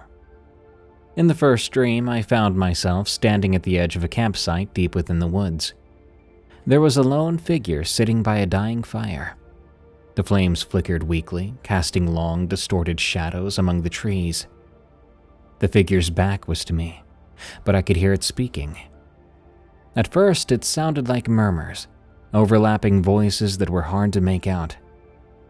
As I strained to listen, I realized the voices were eerily familiar, mimicking tones and inflections of people I knew. Just as I tried to step closer, I woke up abruptly, my heart pounding. I dismissed it as just another odd dream, perhaps brought on by stress or fatigue. A week later, a young couple came into the ranger station, looking visibly shaken. They couldn't have been more than 21 or 22 years old, likely college kids enjoying a weekend getaway. The guy introduced himself as Rod, and his girlfriend was Hannah. They'd camped in one of the more secluded areas of the park, seeking some privacy away from the usual crowds. Rod started. "We need to report something strange that happened to us last night." Hannah chimed in. "We're not sure if it was someone playing a prank on us or if it was something else." I gestured for them to sit down. "All right then. Go ahead, tell me what happened." Rod started. "We set up camp yesterday afternoon. Had a normal evening, cooking some dinner and chatting for a bit. Around 11 p.m., we turned in for the night. We made sure to put out the fire completely before going to sleep, and we didn't leave any food or trash out. Hannah interrupted. I'm meticulous about those sorts of things. I doused the fire thoroughly and checked everything on the ground. Anyway, Rod continued. Sometime in the middle of the night, we didn't check the time, we woke up to the sound of our fire crackling again. Hannah picked up from there, which was weird because, again, we put the fire out. And it wasn't just that, we heard voices. It was our voices. I remember raising an eyebrow super fast. Your voices? Yes, she insisted. We unzipped the tent just enough to peek out, and there, sitting by the fire, was someone or something that looked like a person. One figure doing the perfect impression of both our voices talking to itself. Rod looked nervous. He, or it, I don't know, they were repeating a conversation we'd had earlier, almost word for word. It was like listening to a recording of ourselves. I felt a chill. Did you see its face? Hannah shook her head. It was too dark to see details, but the way it moved, the way it spoke, it was disturbing. What did you do when you saw it? I asked. Rod admitted. We were terrified. We didn't dare make a sound, we just watched it, until eventually the figure stood up and walked back into the woods. Did you notice anything else unusual? Any other campers nearby? Hannah looked at me. That's just it. We chose that spot because it was so isolated. There should not have been anyone else out there. I nodded slowly.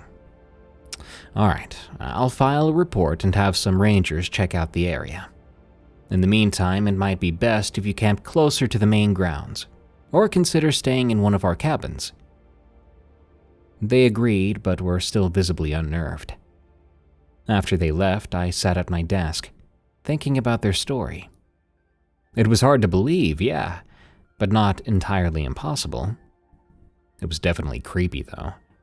Perhaps some prankster was out there, messing with the campers. I made a note to discuss it with the team. That evening, I brought it up during our briefing. We've had a report of some unusual activity near the eastern campsites. A couple claimed they had an intruder in their campsite in the middle of the night, mimicking them, repeating their own conversations. My colleagues exchanged glances and raised eyebrows, mirroring my original expression. One of them, Cherie, shrugged. Could be some kids messing around. Maybe, I replied. But let's keep an eye out nonetheless. If someone's out there causing disturbances, we have to address it. After the meeting, I caught up with Donnie, a fellow ranger and a close friend of mine. Donnie had been with the park a bit longer than I had, and we've shared countless shifts and stories over the years. That was a strange report, huh? He remarked. Yeah, got me thinking though. About what? Man, I've been having some weird dreams lately. Probably nothing, but it's really weird timing. Donnie asked. Weird how? I told him about the dream of the figure by the fire. He listened thoughtfully. Could just be a coincidence, he said. But if it makes you feel better, we can swing by that campsite tomorrow, check it out. I appreciated the offer. Thanks, yeah, might be a good idea. The next day, we headed out to the campsite in question. It was a clear day, sun high in the sky. The site looked undisturbed. We searched for any signs of other campers or evidence of a prank. Footprints, discarded items, anything like that. But we didn't find anything unusual. Well dang, maybe they spooked themselves, Donnie sighed.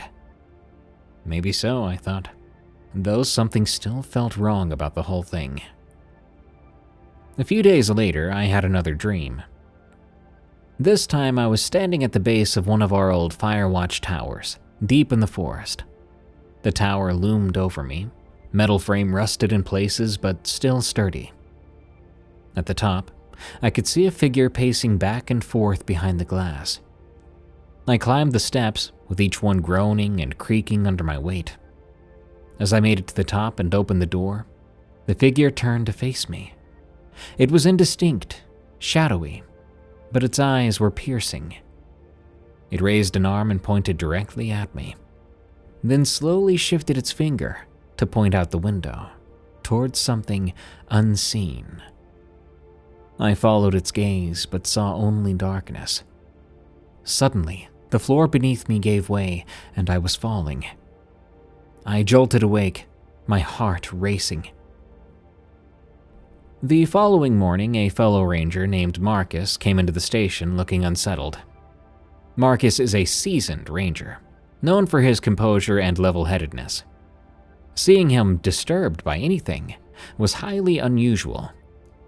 "You okay?" I asked. He rubbed the back of his neck and told me, "I'll be darned, had a strange experience last night." We sat down together, and he told me about it. "I was assigned to check on the North Fire Watchtower," he began. "We've been having some issues with the radio equipment up there." I nodded. "Yep, I remember that. Did you get it sorted out?" "Eventually. But on the way there, something weird happened. I was driving the ATV along the main trail, and I noticed someone ahead of me, just walking." "At that hour? Could you identify them?" "That's the thing," Marcus continued. "I slowed down, thinking it might be a lost hiker. But as I got closer, they seemed to slink or fade into the shadows. I thought maybe they stepped off the trail, so I stopped and called out. But no one replied." "Did you search the area?" "I did a quick look around but didn't find anyone. I figured I'd better get to the tower before it was too late." He paused and took a deep breath. "I got to the tower, went inside to check the equipment. About 10 minutes in, I heard footsteps on the stairs outside. I thought maybe the person I'd seen earlier had followed me." "Did you get a look at him?" "No, and I called out again, but no one answered. There was a knock at the door too, sudden and loud. Freaked me out. I went over, opened it, and no one was there. But it gets worse." He leaned in, his voice lower. "As I looked out, I spotted a figure standing at the base of the tower, directly below me. It was too dark to make out many details, but they were tall and thin, whoever it was. They raised an arm, pointed at my ATV parked nearby." "Well, did they say anything?" "No," Marcus replied. "It just stood there, pointing. I called out to him again, but they didn't respond. After a few minutes, it turned and walked off into the woods." "Well, what'd you do then?" "I waited for a while, unsure of what to make of it. Eventually, I decided to finish up and head back. But as I came down the tower, I couldn't shake the feeling that someone was watching me." I asked, "Did you see the figure again?" "No, but the woods felt different. They felt strange. It's hard to explain. The way this figure pointed at my ATV made me real hesitant to get back on." I asked him if he had reported it to anyone else yet. "Not yet. Didn't want to sound too crazy." "You're not crazy, Marcus. You're the second person to report something like this in the past week." He looked surprised. "Really?" I told him about the college couple's experience and my own unsettling dreams. We agreed to document everything and keep a close watch for any further incidents. That night, I shared that story with Donnie. His interest was piqued. "Seems like something strange is going on here. Maybe we should do a patrol together tomorrow, see if we can find anything." "Agreed," I said. The next day, we set out early, covering the areas where the incidents occurred. But we didn't encounter anything unusual. But there was a sense of unease. It almost felt like whatever was out there didn't want to be found. You simply had to wait for it to find you, and it did find someone. That evening, we decided to head back. Coincidences, man. Gotta be coincidences, Donnie said. But we still gotta keep an eye out. Just don't get too paranoid about it. Yeah, you're right, I said. That night I had another dream. This one was the most disturbing one I'd ever had in my life. I was walking alone through a dense part of the woods. The trees were taller than real life. Their branches were intertwined and knotted up, blocking out the sky almost entirely. The air was so thick I had difficulty breathing. In the distance, I saw something hanging from one of the trees. As I moved closer, the outline became clear. There was a figure suspended upside down. I could feel a pit in my stomach then. My footsteps felt heavy, and each one echoed unnaturally. When I was only a few feet away, I realized, to my extreme horror, that it was Donnie. Donnie's skin was flayed, peeled away to reveal raw muscle and tissue. He was hanging upside down by a rope made of twisted vines and bark. Blood dripped slowly from his fingertips, pooling on the forest floor. I tried to call out to him, but you know how dreams work, especially the scary ones. No sound came from my mouth. Suddenly then, the figure from my previous dreams stepped out from behind a tree. It looked at me with empty eyes, a void where a face should be. It raised a finger to its lips in a silencing gesture, then pointed at me. I woke up drenched in sweat. I may have screamed, but I couldn't be sure. My heart was pounding so hard, I thought I was going to have a heart attack. I looked at the clock and it was 3:15 a.m. I remember those numbers so clearly. I couldn't go back to sleep after that. I sat there at the edge of my bed trying to calm myself down, but the image of skinned Donnie hanging there from the tree would not leave my mind. The next morning, I arrived at the station early. I wanted to see Donnie, just to reassure myself that it was just a nightmare. Reminded me of when I was a kid, and I would have a bad dream about my mom or dad. So I'd wake up and run right to one of them, making sure they were still alive and well and right here at home. But Donnie wasn't anywhere to be seen. Now, Donnie's shift was supposed to start at 6 a.m., and he was always a punctual guy. I waited, but by 7 a.m., there was still no sign of him. I called his cell phone then, no answer. Growing increasingly worried, I checked with the supervisor, who confirmed that Donnie had been scheduled for a patrol near the western boundary the previous evening, but had not checked back in. We organized a search party immediately. Several rangers and I set out along his planned route, calling out his name and scanning the area for any signs. About 2 miles in, we found his ranger vehicle parked along a dirt road. The engine was off, and the doors were locked. Inside, everything appeared normal. There was his backpack on the passenger seat, and his water bottle was half empty. I turned back to the woods. "Donnie!" I shouted.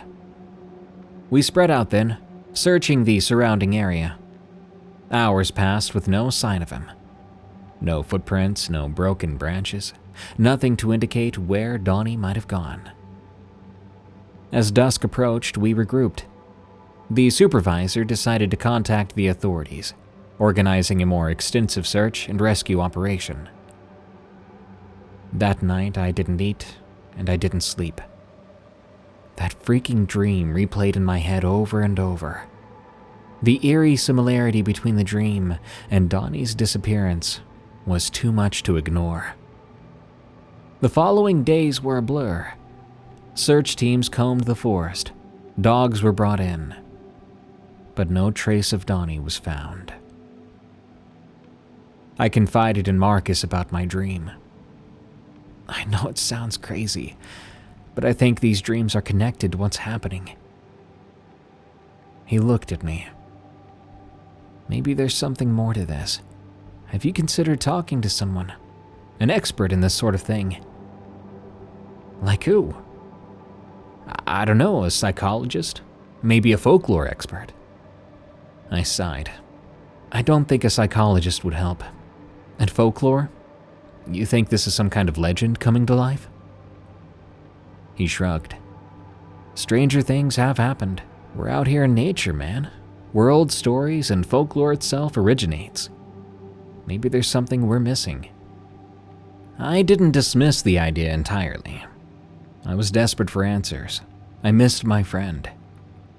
I did research local legends and folklore. Started to think more about those stories I heard when I was a kid and teenager. About skinwalkers and wendigos and whatnot. Stories of entities that target people and lure them into the woods through mimicry. My paranoia got to me. I decided I couldn't stay there and work there any longer. The combination of the dreams and Donnie's disappearance made me think my life could be in danger. The next morning I went to my supervisor.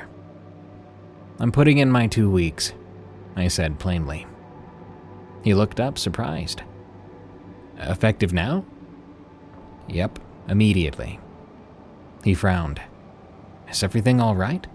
You've been one of our best rangers." "I appreciate that, but I have some personal matters I have to attend to." He eyed me for a moment, but didn't press any further. "Very well, we'll process the paperwork." On my final day, I packed up my belongings from the locker room, and as I was leaving, Marcus caught up with me. "So you're really going, huh?" he asked. I nodded. "I get it. Just take care of yourself out there." I told him to do the same. As I drove away from that park, I felt a mix of relief and deep, deep sorrow. I would never see Donnie again, and to this day, Donnie is still missing. The dreams stopped, at least, making me think that something out there was what was causing them. What really scares me is that I think I know what happened to Donnie, because I think I witnessed it in a dream. The first 2 dreams I had, they came true. The figure by the fire with the voices, the figure at the watchtower. I dreamed about them before they happened. And then I dreamed about Donnie being skinned alive and hanging from a tree. I think someday Donnie will be found. But I'm horrified that he'll be found exactly the way I found him in my nightmare. What do you all think it was? What kind of folklore creature could do that? Please, for the love of God, let me know. If this ends up in an episode on Spotify or YouTube or whatever, comment. Tell me what you think it is. And Donnie, if you hear this, I miss you, man.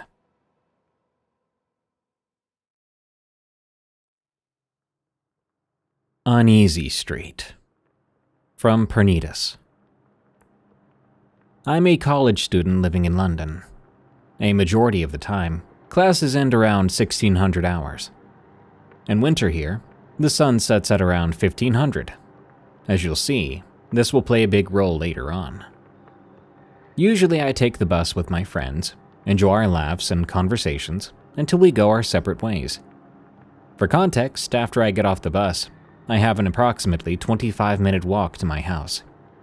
This street I get off at is loud, filled with restaurants and shops. It's not some dark, empty, and creepy street. However, to get home I usually take a shortcut on this street, veering right off this commercial street. Immediately, this street will give you bad vibes. The juxtaposition from the radiance of the main street to this one is undeniable. If you were listening to music with headphones or earbuds, this street would immediately give you the urge to take them out. It goes for around 300 meters or so. It's slim, and there are apartments on one side and a brick wall on the other. The worst thing is undoubtedly the silence. Maybe on a rare occasion, once a month, I would see one person walk through the street. Only the faint, far sound from the distant sirens can be heard when you pass through it. Last but not least, it's not a well-lit street. There's a street light every few meters or so, but they're pretty dim, and altogether, it's quite dark. This particular day, as usual, I took off my earbuds when I started to walk through the road. Occasionally, I would turn around. I would get this feeling. I know it sounds cliche, but that particular day I just had a sensation. Something inside me was begging me to be careful and watchful. I forgot to mention, but during the halfway point, there is a short part, possibly around 30 meters long, of complete pitch darkness. In that spot, the houses and walls are replaced by empty roads with no end. Every time I walk through that short section, I take it upon myself to speed walk until I reach the light again. That day, as I neared the dark interval, I heard a very faint yet undeniable rustling. Strange, I thought. Now, London isn't a particularly safe city, so I considered that there might be some sort of mugging involved. Yet, I was in for much, much worse. I stopped for a second, listening closely. Hey, maybe it's a fox, I thought. I waited but heard nothing. I continued my stride and sped up my pace as I entered the complete darkness. Simultaneously, two things happened. First, there was a ruffling sound, only louder. Second, I saw something off to my right in the dark. It was a horrifying figure. A gaunt, white, and pale face contrasted to the dark. When I heard stories like these on the podcast, I cast them off as people exaggerating or lying for attention. That second there, though, I felt true fear for the first time in my life. The figure's eyes were glossy and black, its body thin and white. It made a sound that was similar to a pig and a human's cry mixed. Every few seconds, I would turn. That thing never came out of the pit of darkness. I only saw its disgusting face staring at me. But I didn't care. I quickly made my way home in record time that day. And I never saw that thing again since. I really don't know what I saw.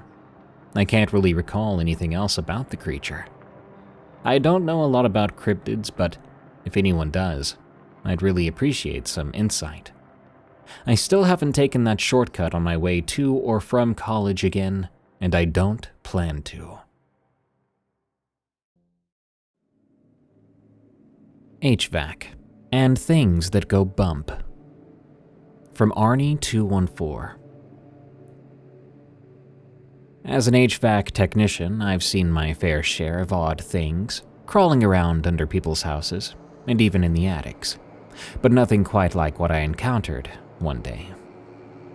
I was called out to this rural place an hour outside of town. The homeowners, I'll call them L and M, had recently moved into an old farmhouse, and they were experiencing strange noises coming from their vents, along with cold drafts in some rooms. It was an early morning. I pulled up the long gravel driveway. The house stood among a sea of tall grass and scattered trees. Elle greeted me at the door, looking a bit frazzled. She was very appreciative of me for coming out, and she began to explain that they were hearing noises, scratching and tapping sounds specifically, and that some rooms just wouldn't warm up. I told them it was no problem. I would take a look at the system and see exactly what was going on. I started with the usual checks inside the house. The thermostat was functioning properly, and the vents were clear. Nothing seemed amiss upstairs, so I told them I'd need to inspect the ductwork underneath. The entrance to their crawl space was around the back. I ducked under the house. There wasn't a lot of light there, of course, and the air was much cooler. I clicked on a flashlight and began to maneuver my way through the maze of pipes and ducts. About 10 minutes later, I noticed something odd. Sections of insulation had been torn away. There were indeed scratch marks on the wooden beams. Looked like the work of raccoons, maybe a possum. I made a mental note to inform the homeowners they might need a pest control service instead. As I crawled deeper, my hand brushed against something metal. I shone my flashlight at it. A set of keys, rusty and covered in dust. A bit out of place, but old houses often have their quirks. I pocketed the keys to show Lisa and Mark later. A few feet further, I came across more items. An old wristwatch with a cracked face, a faded photograph of a couple from decades back, and a child's toy car. It struck me as peculiar. Why would these things be under here? Continuing my inspection, I heard a faint whisper, or at least something that sounded like it. It was weird enough to give me pause. It was soft enough I may have been imagining it. But then it came again, a hushed murmur that I couldn't quite make out. "Hello?" I called out, knowing full well there shouldn't be anyone down here. There was only silence. Shaking off the unease, I pressed on. The ductwork seemed intact, but the further I went, the more personal items I found. A bracelet now, a pocket knife, even a recent-looking keychain that said "World's Best Dad." That one looked nearly new, not like the other aged items. I heard another whisper, this time clearer. I swear it sounded like someone saying, "It should be around here." I'd said those same words moments ago myself. I pointed my flashlight around, only seeing darkness and dust. Taking a deep breath, I told myself it was just weird echoes or perhaps the wind playing tricks. Could even be the homeowners upstairs, and I could hear them talking. I reached a wider section of the crawl space where the foundation opened up a bit. There, nestled between support beams, was what looked like a makeshift nest. Insulation, bits of fabric, a bunch of other personal items arranged haphazardly. As I got closer, I saw movement at the edge of my light. Instinctively, I snapped the flashlight in that direction. My heart skipped a beat.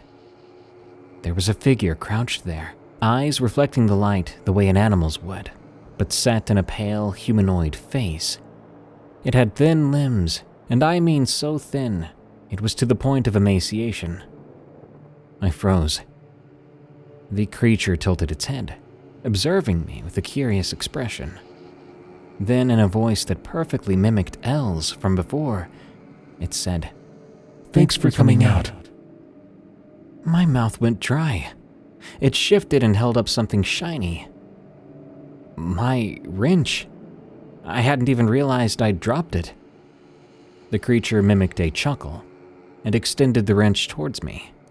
I managed to breathe out a thanks, reaching out slowly. As I was about to grab it, it pulled away, almost playfully. I didn't sense immediate danger, but every instinct told me to leave. Keeping my movement slow, I said, "I'm just, gonna go back out of here, okay?"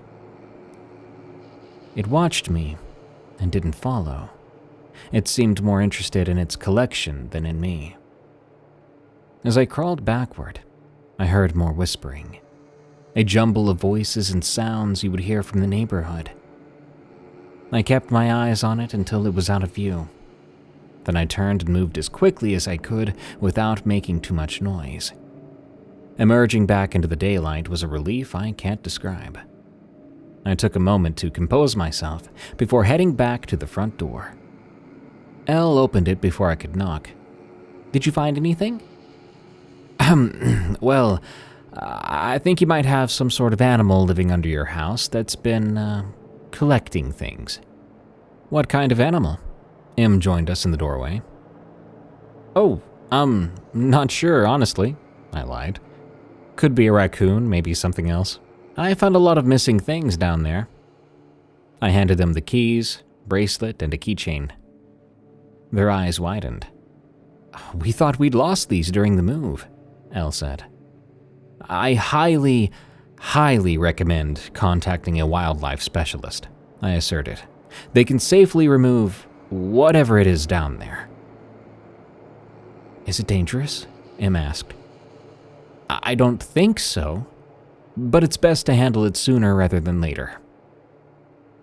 I wrapped up the rest of the service call as quickly as I could. As I loaded my tools back into the van, I was both confused and in utter disbelief. That was some sort of gas leak or something, I told myself. but I didn't believe it. A few days later, curiosity got the better of me. I called Elle for a follow-up. She told me they'd had a wildlife expert come out, but he hadn't found any animal under the house.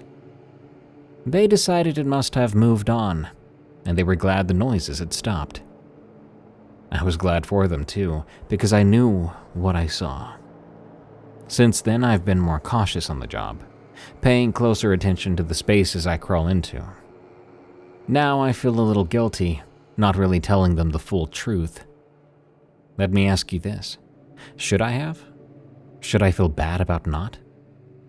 I'd rather just move on with my day job and pretend it never happened. The Shadow Colossus. From Dogger and Leroy. I remember that night in detail. Even though it's been years and I've tried to convince myself, it never really happened, at least not the way I remember. It was late summer 2005, early August maybe, and I was home alone with my 2 dogs.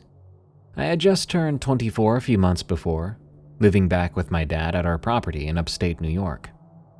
The place was a bit isolated, semi-rural, surrounded by patches of old farmland and thick woods. We had this long dirt driveway, about 150 yards in length, that ran from the house to a narrow 2-lane road, which wound around the outskirts of a sizable wooded area. Usually, you could see the faint glow of distant city lights beyond those trees, if you peered through certain gaps between the branches. It was around 10 p.m. or maybe half past. My dad was out for the evening, visiting a friend or coworker. I can't quite recall. He left me home, which was normal, as I worked odd hours. I was a small-time indie game developer back then, working freelance, coding and designing pixel art adventures in my bedroom. It was hit or miss, honestly, and I often worked late into the night. That evening, I decided to take a break and walk the dogs. Dogger, my golden retriever, was getting on in years, about 12. And if you're wondering, I named him that when I was just a kid, about 8 years old, and not very inventive with names. Leroy was younger, a corgi mix with a quirky pattern of black and brown spots on predominantly white fur. He was only 4, energetic as all heck, and always looked up to Dogger as if he was a big brother. And Dogger loved it. The 2 were inseparable. The 3 of us had a routine. We would leave the house and stroll down the driveway, the dogs sniffing at the edges of the gravel and dirt where it met the long, weedy fields. Sometimes we'd make a couple of laps, walk all the way out to the end where the driveway meets the road, turn around, and head back to the house. The property line abutted a stretch of farmland on either side, but just beyond the road was a wall of tall trees that led into the woods. It wasn't a national forest, just a private woodland that went on for miles. And as I said, you could see the little glows of distant towns through those branches. Tiny pinpricks of light, especially where the leaves thinned out. There were a few old street lamps along the driveway, but none at the very end. Beyond those lights, it could get very dark. That night, after working a few hours hunched over my laptop, I had decided to give my eyes and mind a break. I got the dogs and went outside, where the moon was bright and clear overhead. The first lap down the driveway was perfectly normal. I remember Dogger moving slow and steady, tail wagging lazily. Meanwhile, Leroy trotted around, ears perked up, occasionally barking at nothing like corgis do. We made it to the end of the road, looked around, and I even noticed how bright the moon was. Through the trees far away, I could see the soft glow of distant neighborhoods, or maybe the reflection of city lights off low clouds. Just a faint illumination that reassured me I wasn't in total wilderness. We turned around, walking back toward the house. Then we decided to do another lap. Not sure why I was so up for it. Maybe I needed to stretch my legs after a long coding session, or maybe the fresh air felt good. The second time down the driveway is when everything changed. I noticed it almost immediately as we approached the end of the driveway again. The forest, this time, was darker. But it wasn't just dark. It was black, and I mean solid black, an absolute absence of light, as though someone had painted over the gaps between the trees and branches with pitch. Usually I could pick out those distant lights flickering through, or at least see a dim suggestion of depth between the trunks. But this time, it was like a giant slab of black had been placed at the tree line, sealing off any hint of what lay beyond. I paused at the end of the driveway, maybe 10 or 15 feet from where the gravel met the paved road. I glanced upward. The moon was still there, bright and full and beautiful, but no clouds. I thought maybe my eyes were playing tricks or adjusting to the light differently. But that wouldn't explain the dog's reactions. Dogger, who normally didn't spook easily, pulled backwards on his leash, whimpering low in his throat. Leroy's hackles went up. He made this whining bark, stepping sideways, trying to drag me back. It was as if they both sensed something I couldn't see. I remember feeling this cold tingle run up my spine, the primal kind of fear that comes when your animals signal that something is very, very wrong, and we should all leave this place. I tried to coax them forward, but they simply wouldn't budge. In fact, Dogger slipped out of his collar. It was loose-fitting for comfort due to his old age, and bolted straight back towards the house. Leroy followed him almost instantly, his leash going slack in my hand before I realized what even happened. They never did that, especially Dogger. He was old, but even at his age, he was steady and obedient. For him to run, or heck, abandon me, was unthinkable. I stood there alone then, heart pounding, gazing at this unnaturally black section of forest. I should have followed the dogs immediately, but I was both curious and unsettled. I half convinced myself that maybe a low mist or smoke had drifted in. I even took a step forward, trying to get a better look, but no, it was sheer and utter darkness. And that is when I heard the breathing. My first assumption was distant machinery, like a large truck idling far away, or maybe a heavy tractor engine chugging softly in a field I couldn't see. But as I listened, I realized it wasn't mechanical. It rose and fell very slowly, huge and resonant, with a wetness to it that no machine could replicate.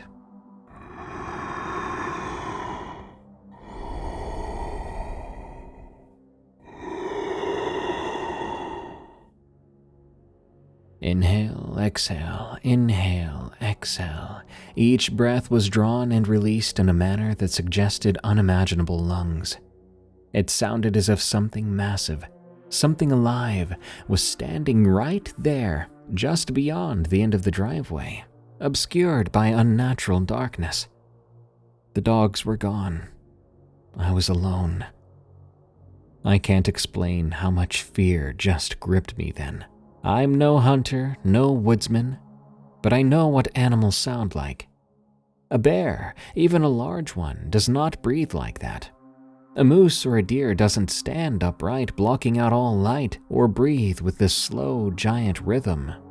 I felt something watching me, something I couldn't see, but that definitely saw me. That's when my survival instincts kicked in, albeit clumsily. I turned and ran, sprinting a few steps, but then the thought flashed in my mind, never break into a run in front of a predator. That was something I'd read somewhere. Running triggers a chase response. I slowed down to a brisk walk, forcing my legs to move mechanically, my breathing ragged. The dogs were long gone, probably at the porch waiting to be let in. I listened, expecting to hear thundering steps coming from behind me or crashing branches. But nothing came. When I did dare to glance back over my shoulder, I saw the faint city lights again through the trees, like I should. The blackness had vanished. Whatever had been there was gone, or hiding. I made it back to the house, sweating down my neck. Dogger and Leroy were waiting for me, panting nervously on the porch. I took them inside, locked the doors, and walked through every room, turning on every light I could find. My heart rate was still sky high. I tried to calm down by resuming my work, sitting at my desk with a cup of coffee. The dogs lay quietly now, perhaps reassured by the warmth and security of home. I told myself maybe I imagined the whole thing. Maybe I was tired, overworked. The lights don't always show perfectly well, after all. That portion of woods is quite dark. Maybe there was some big truck in the distance, going down a road not too far from us. Yeah, that's it, I told myself. About 45 minutes passed, enough time for me to nearly convince myself it was nothing. I was tinkering with some code, sipping coffee that had grown lukewarm, when Dogger and Leroy suddenly started to go nuts. They barked and whined and scratched at the walls. Even old Dogger was completely frantic.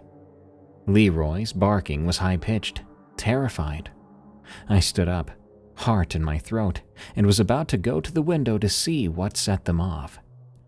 And then I heard deep, resounding thumps. I'm not talking about gunshots or doors slamming. These were tremors, vibrations in the very earth. Each one made the windows rattle slightly. It was like hearing a giant's footsteps, one then another, slow and deliberate, as if something enormous circled the house. My skin went cold, and fear seized me so completely that I could barely breathe. I grabbed both dogs and led them to the den, a room that was at the center of the house with just one small window. I turned off all those lights, sat with them, and waited. The dogs continued to whine and scratch at me, trying to burrow behind my legs. I could hear the footsteps circling, crunching the gravel in the driveway, then stepping onto the grass. They were impossibly heavy, each one sending a slight vibration up through the floorboards. This went on for at least 10 minutes, though it felt like hours. I huddled there in the dark, every muscle tense, expecting at any moment for the walls around us to be torn down.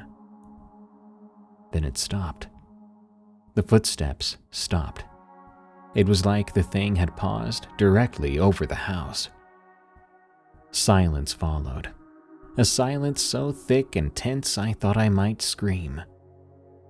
I dared to raise my head and look toward the window. All I could see was blackness through it, as if something was blocking the entire frame. No moonlight, no glow from the outside lamps like I should be seeing. Just the same void I'd seen before. A moment later, the breathing started again, right outside the glass. Deep, slow, colossal inhalations and exhalations that fogged up the window. I could hear the faint hiss of breath condensing on the glass. A large oval of fog spread across the pane. That meant it was close. So close, it was practically pressing its face against the window. I could do nothing but sit there, clutching the dogs, trying not to make a sound. I closed my eyes, holding back tears. After another long while, the breathing faded. I waited, and eventually I mustered the courage to open my eyes. The window was clear again. Through it now, I could see the normal nighttime landscape, the moonlight on the fields, the faint outline of the trees in the distance. No monstrous silhouette, no impossible darkness. Everything was calm and quiet and utterly ordinary again. Still terrified, I stayed in the den with the dogs, huddled under a thick blanket. I didn't dare turn on the lights, nor did I dare to go to the front door. I just waited, breathing softly, my mind racing. An hour or so later, I heard my dad's car pull into the driveway. Even so, I stayed put. He came inside, seeing me and the dogs under a blanket in the dimly lit den, and let out a laugh. "What are you doing?" he asked, amused. I tried to explain what happened. I stammered about the darkness at the edge of the woods, the breathing, the footsteps, the window. He gave me a skeptical grin and shook his head. "You and your grandpa are nuts," he said, setting down his keys. "What do you mean by that?" I asked. "He told you that story, didn't he? About the giant in the woods scaring lumberjacks and making people go missing? Those are just some Canadian tall tales he brought back. There's nothing out there." He laughed again and stepped into the kitchen. I wanted to argue to make him believe me, but I couldn't. There's no way to explain something like that any better than I already tried. In fact, the next morning I went to look for tracks. Nothing there. If it was really that big enough to make the earth itself rumble, why were there no footprints? Well, as you probably guessed, I hope I never see it again. I hope that night was a fluke, a once-in-a-lifetime brush with the unexplainable. Water hazard. From Surprise, Sydney. I have an unconventional job, to say the least. I'm a professional golf ball diver. The title is pretty self-explanatory. I dive into lakes and ponds on golf courses to retrieve lost balls. It's tough, dirty work, but it pays surprisingly well. I have contracts with various courses that allow me to collect the balls, which they clean, repackage, and resell. For every ball I recover, I earn a fee, usually 13 to 18 cents a ball, depending on the arrangement. It may not sound like much at first, but when you're hauling in 3,000 to 4,000 balls a day, it adds up fast. The story I'm about to share happened a few years ago, during the height of COVID-19. Like so many others, I found myself struggling financially when the pandemic hit. Golf courses shut down during quarantine, which meant my work dried up overnight. Though the job pays well, I live pretty modestly, so even a short disruption in income was hard on my bank account. After some time without work, I'm ashamed to admit I turned to night hawking, which is illegal diving on courses. Being well known in my local golf community, I knew better than to trespass on active courses. Getting caught could destroy my career and reputation. Instead, I targeted abandoned courses. Most folks don't realize just how many failed golf courses are out there. Some get sold off and turned into housing developments. Others are simply left to overgrow and fade back into the wilderness. I'd been in the business long enough to know where many of these forgotten greens were. I had even worked on a few before they went under. In the dead of night, I'd drive out to one of these courses, fill a couple of bags with balls, and head home. These places were gold mines, untouched for years with piles of balls just waiting to be scooped up from the bottom of the ponds. It was almost too easy. After some time of alternating between 3 courses, I decided to tackle one I'd been avoiding. This one had been abandoned for much longer than the others, and I'd stayed away for good reason. Not only was it completely overgrown, but it bordered a stretch of swampland that made it difficult to access. This particular course was built in the middle of nowhere. It had been designed as an exclusive retreat for VIP clientele. After just a decade or so, the course went under, and the swamp aggressively reclaimed its territory. That night, pulling up to what was left of the road leading to the course, I was greeted by a row of orange, water-filled barricades, clearly placed to prevent exactly what I was about to do. This road was the only way in or out of the golf course, and the course itself was still a mile ahead. I already knew about the barricades, though. I'd scouted the area a few days earlier and came prepared with a gorilla cart to haul my equipment in the rest of the way. Piece by piece, I lifted my cart and equipment over the barricades, loading everything into the wagon and starting toward the course. The pavement was fractured and broken, resembling a shattered mirror more than a road. From those cracks, Tall weeds and clumps of grass sprouted skyward. The road was lined with busted street lamps, their frames tangled with vines. The night wasn't as dark as usual. It was nearly a full moon, and the sky was clear. My hat light, combined with the dim glow of the moon, illuminated my surroundings wonderfully. After about half an hour of hiking down the road, I reached the dilapidated parking lot. It was a flat gray plain, stark against the tall greens and browns of the grass and weeds encroaching from all sides. Directly across from where I stood, on the far side of the lot, was the old clubhouse. Its wood was darkened and rotted, with most of the windows shattered. Portions of the roof had collapsed, and one section had a tree growing through it, the branches stretching and trying to reach the stars, it seemed like. I had worked here briefly as a greenskeeper many years back. While my memory of the layout was hazy, some parts stuck with me, like the large pond near Hole 5. That pond was my destination for the night.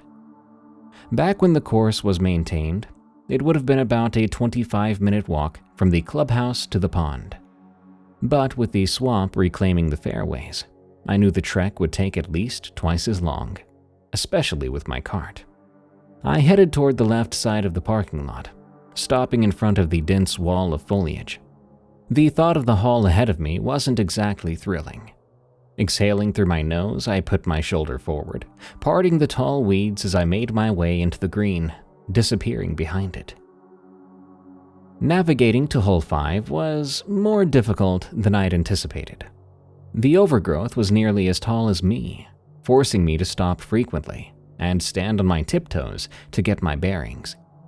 The thick vegetation slowed me down, but after about 40 minutes of trudging, I finally came across a weathered and splintered wooden sign that read, Hole 5. Someone had spray painted the word "but" over it, so now the sign read, But Hole 5. That made me smile. It was a delightfully brief distraction from my exhausting trek. Approaching the edge of the pond, I paused to take in the scene. The moon was overhead, casting a silvery hue across the water. It was quite a serene scene. I took a moment to don my gear and I stepped into the water.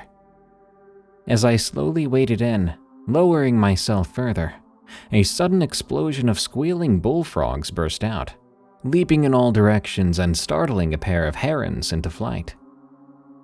I continued out a little farther before diving beneath the surface. Carefully, I began to methodically scan the pond's bottom with my hands, feeling for the balls scattered below. Although I did have a headlamp, it was practically useless here. It's the only way to do it, day or night. Most ponds are black water, where visibility is non-existent, so everything must be done by touch. It didn't take long to realize this was the jackpot. Ball after ball filled my hands as I worked. Progress was slower than usual due to considerable debris on the bottom, but it hardly mattered. The abundance of balls made every effort worthwhile. After some time, I'd filled one bag to capacity. Resurfacing, I grabbed a second bag and ventured farther out before diving under again. As I reached the bottom and began feeling along the muck, my hand struck something hard and covered with lumps. Curious, I followed its contours, tracing a curved edge that led to a larger, smooth surface. After a moment of exploration, it hit me. I had found a golf cart. I couldn't help but marvel at the absurdity of it. How someone managed to get it this far out into the pond was beyond me. As I continued to comb around my unexpected discovery, I suddenly felt a rush of movement pass close by.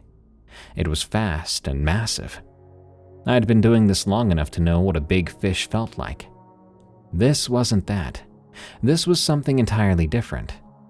There was no doubt in my mind, it was an alligator. I knew this was bound to happen. Alligators are common inhabitants of ponds on operational courses, so encountering one out here was almost inevitable. While dangerous, gators typically won't attack underwater, unless they feel cornered or provoked. This meant I needed to stay cautious, but didn't face any immediate threat. However, surfacing was another matter entirely. That's when the risk of an attack becomes very real. I pushed off the golf cart and sank back into the muck, resuming my search for balls. My limbs felt stiffer now, my head on a constant swivel. The silt-choked dark water swallowed the beam of my headlamp, limiting visibility to just a few inches. Not being able to see was one thing, but it's always worse when you know there's a gator nearby. The worst part wasn't even the knowing, it was accidentally touching them. Now that's a real poo-your-pants moment, and it had happened to me more than once in my career. Running my fingers along the bottom, I kept bumping into hard, lumpy objects. Every time I jerked my hand back, only to realize it was just a log or some debris, not a gator. Still, every so often, I could feel something massive gliding past me in the dark, just at arm's length. After some time, I managed to fill another small bag with golf balls and decided to call it a night. But I had to be careful. I didn't like how curious this gator was acting, so I planned to surface as close to the edge as possible to minimize my time exposed at the surface. Swimming in the direction I thought was land, I moved cautiously for a few minutes. Confident I was close, I resurfaced. As my head broke through the water and my vision adjusted, I saw I was right, but I hadn't swum far enough. While I was close, there was still some distance to cover before I'd made it back to land. I began to paddle my way over, excited by the night's turn of events. This place really was a gold mine. Between this pond and the others in the area, I'd be rolling in inventory. I was already planning my second trip in my head when it happened. Out of nowhere, something struck me under the water. My outstretched legs, kicking behind me, were suddenly swept downward in one swift motion. The sensation was so foreign that I didn't understand what was happening until I was completely submerged. My only thought was I need more air. I fought against the force dragging me down, managing to break the surface just long enough to gulp in a lungful of air before being wrenched back under. In those moments, I remember marveling at how impossibly strong this thing was. Every kick and pull of my legs felt useless, as if I were fighting gravity itself. Desperately, I reached for the dive knife strapped to my waist. I knew stabbing the top of an alligator wouldn't do much, but the eyes were a vulnerable spot. If I could feel along its face, I might find an eye to jab and make it let me go. My hand found the knife handle, and I quickly unsheathed it. Contorting my upper body downward, I reached toward my legs. I felt along my leg toward the pressure clamped around my calf. As my hands explored what had me, I touched something stiff and lumpy, the bumpy texture of an alligator's skin. But I didn't feel a snout or teeth. Instead, I felt 4 thick, bumpy protrusions. It wasn't a mouth that had me. It was hands. Before I could process this horrifying realization, I grabbed the arm gripping me and yanked at it. Instantly, my legs were jerked in another direction. The arm wrenched free of my grasp as the thing reacted violently to my touch. My body slammed into the bottom of the pond, kicking up a massive cloud of silt. Brown specks swirled everywhere, blinding me as I lay pinned in the muck. The thing shifted its grip, releasing one of my legs and grabbing higher around my thigh. Then it did the same with the other leg. Finally, its hands clamped around my waist, slowly climbing its way up my body. Its weight pressed down on me, pinning me deep into the muddy bottom as I struggled to hold my breath. I felt its fingers clawing at my face, one hand pressing against my forehead, while the other gripped my mouth, pulling with force. It was trying to pry my mouth open. Panic surged through me. In a frenzy, I stabbed with my knife over and over again. Each strike found its mark, but the blade barely penetrated. Its hide was too thick, like stabbing into solid wood. The knife would go in just a fraction before stopping. Desperate, I changed the angle of my swing and drove the knife with all my strength. This time, the blade sank in. The reaction was immediate. In a sudden, violent burst of movement, the thing released me. Its weight vanished, and my body began to float upward, lifting off the bottom as I kicked frantically for the surface. I burst through the water, gasping for air. I quickly gathered my bearings, and I began to swim for land. Exhaustion weighed me down with every stroke, but I pushed forward. Reaching the edge of the pond, I clawed my way through a dense patch of cattails, too weak to stand. I dragged myself up the slight embankment, and I collapsed onto my back, completely spent. No matter how much my chest heaved, it wasn't enough air. My heart raced, my lungs burned, and I couldn't move another inch. Lying there, I stared out over the pond, terrified, waiting for the thing to burst from the murky water and drag me back under. But instead, across the pond, I saw movement. Something was crawling out of the water. It was big. As it emerged, I realized it wasn't just crawling. It rose onto two legs, an enormous tail dragging behind it. Water streamed from its body as it lumbered out of the pond. Then it stopped.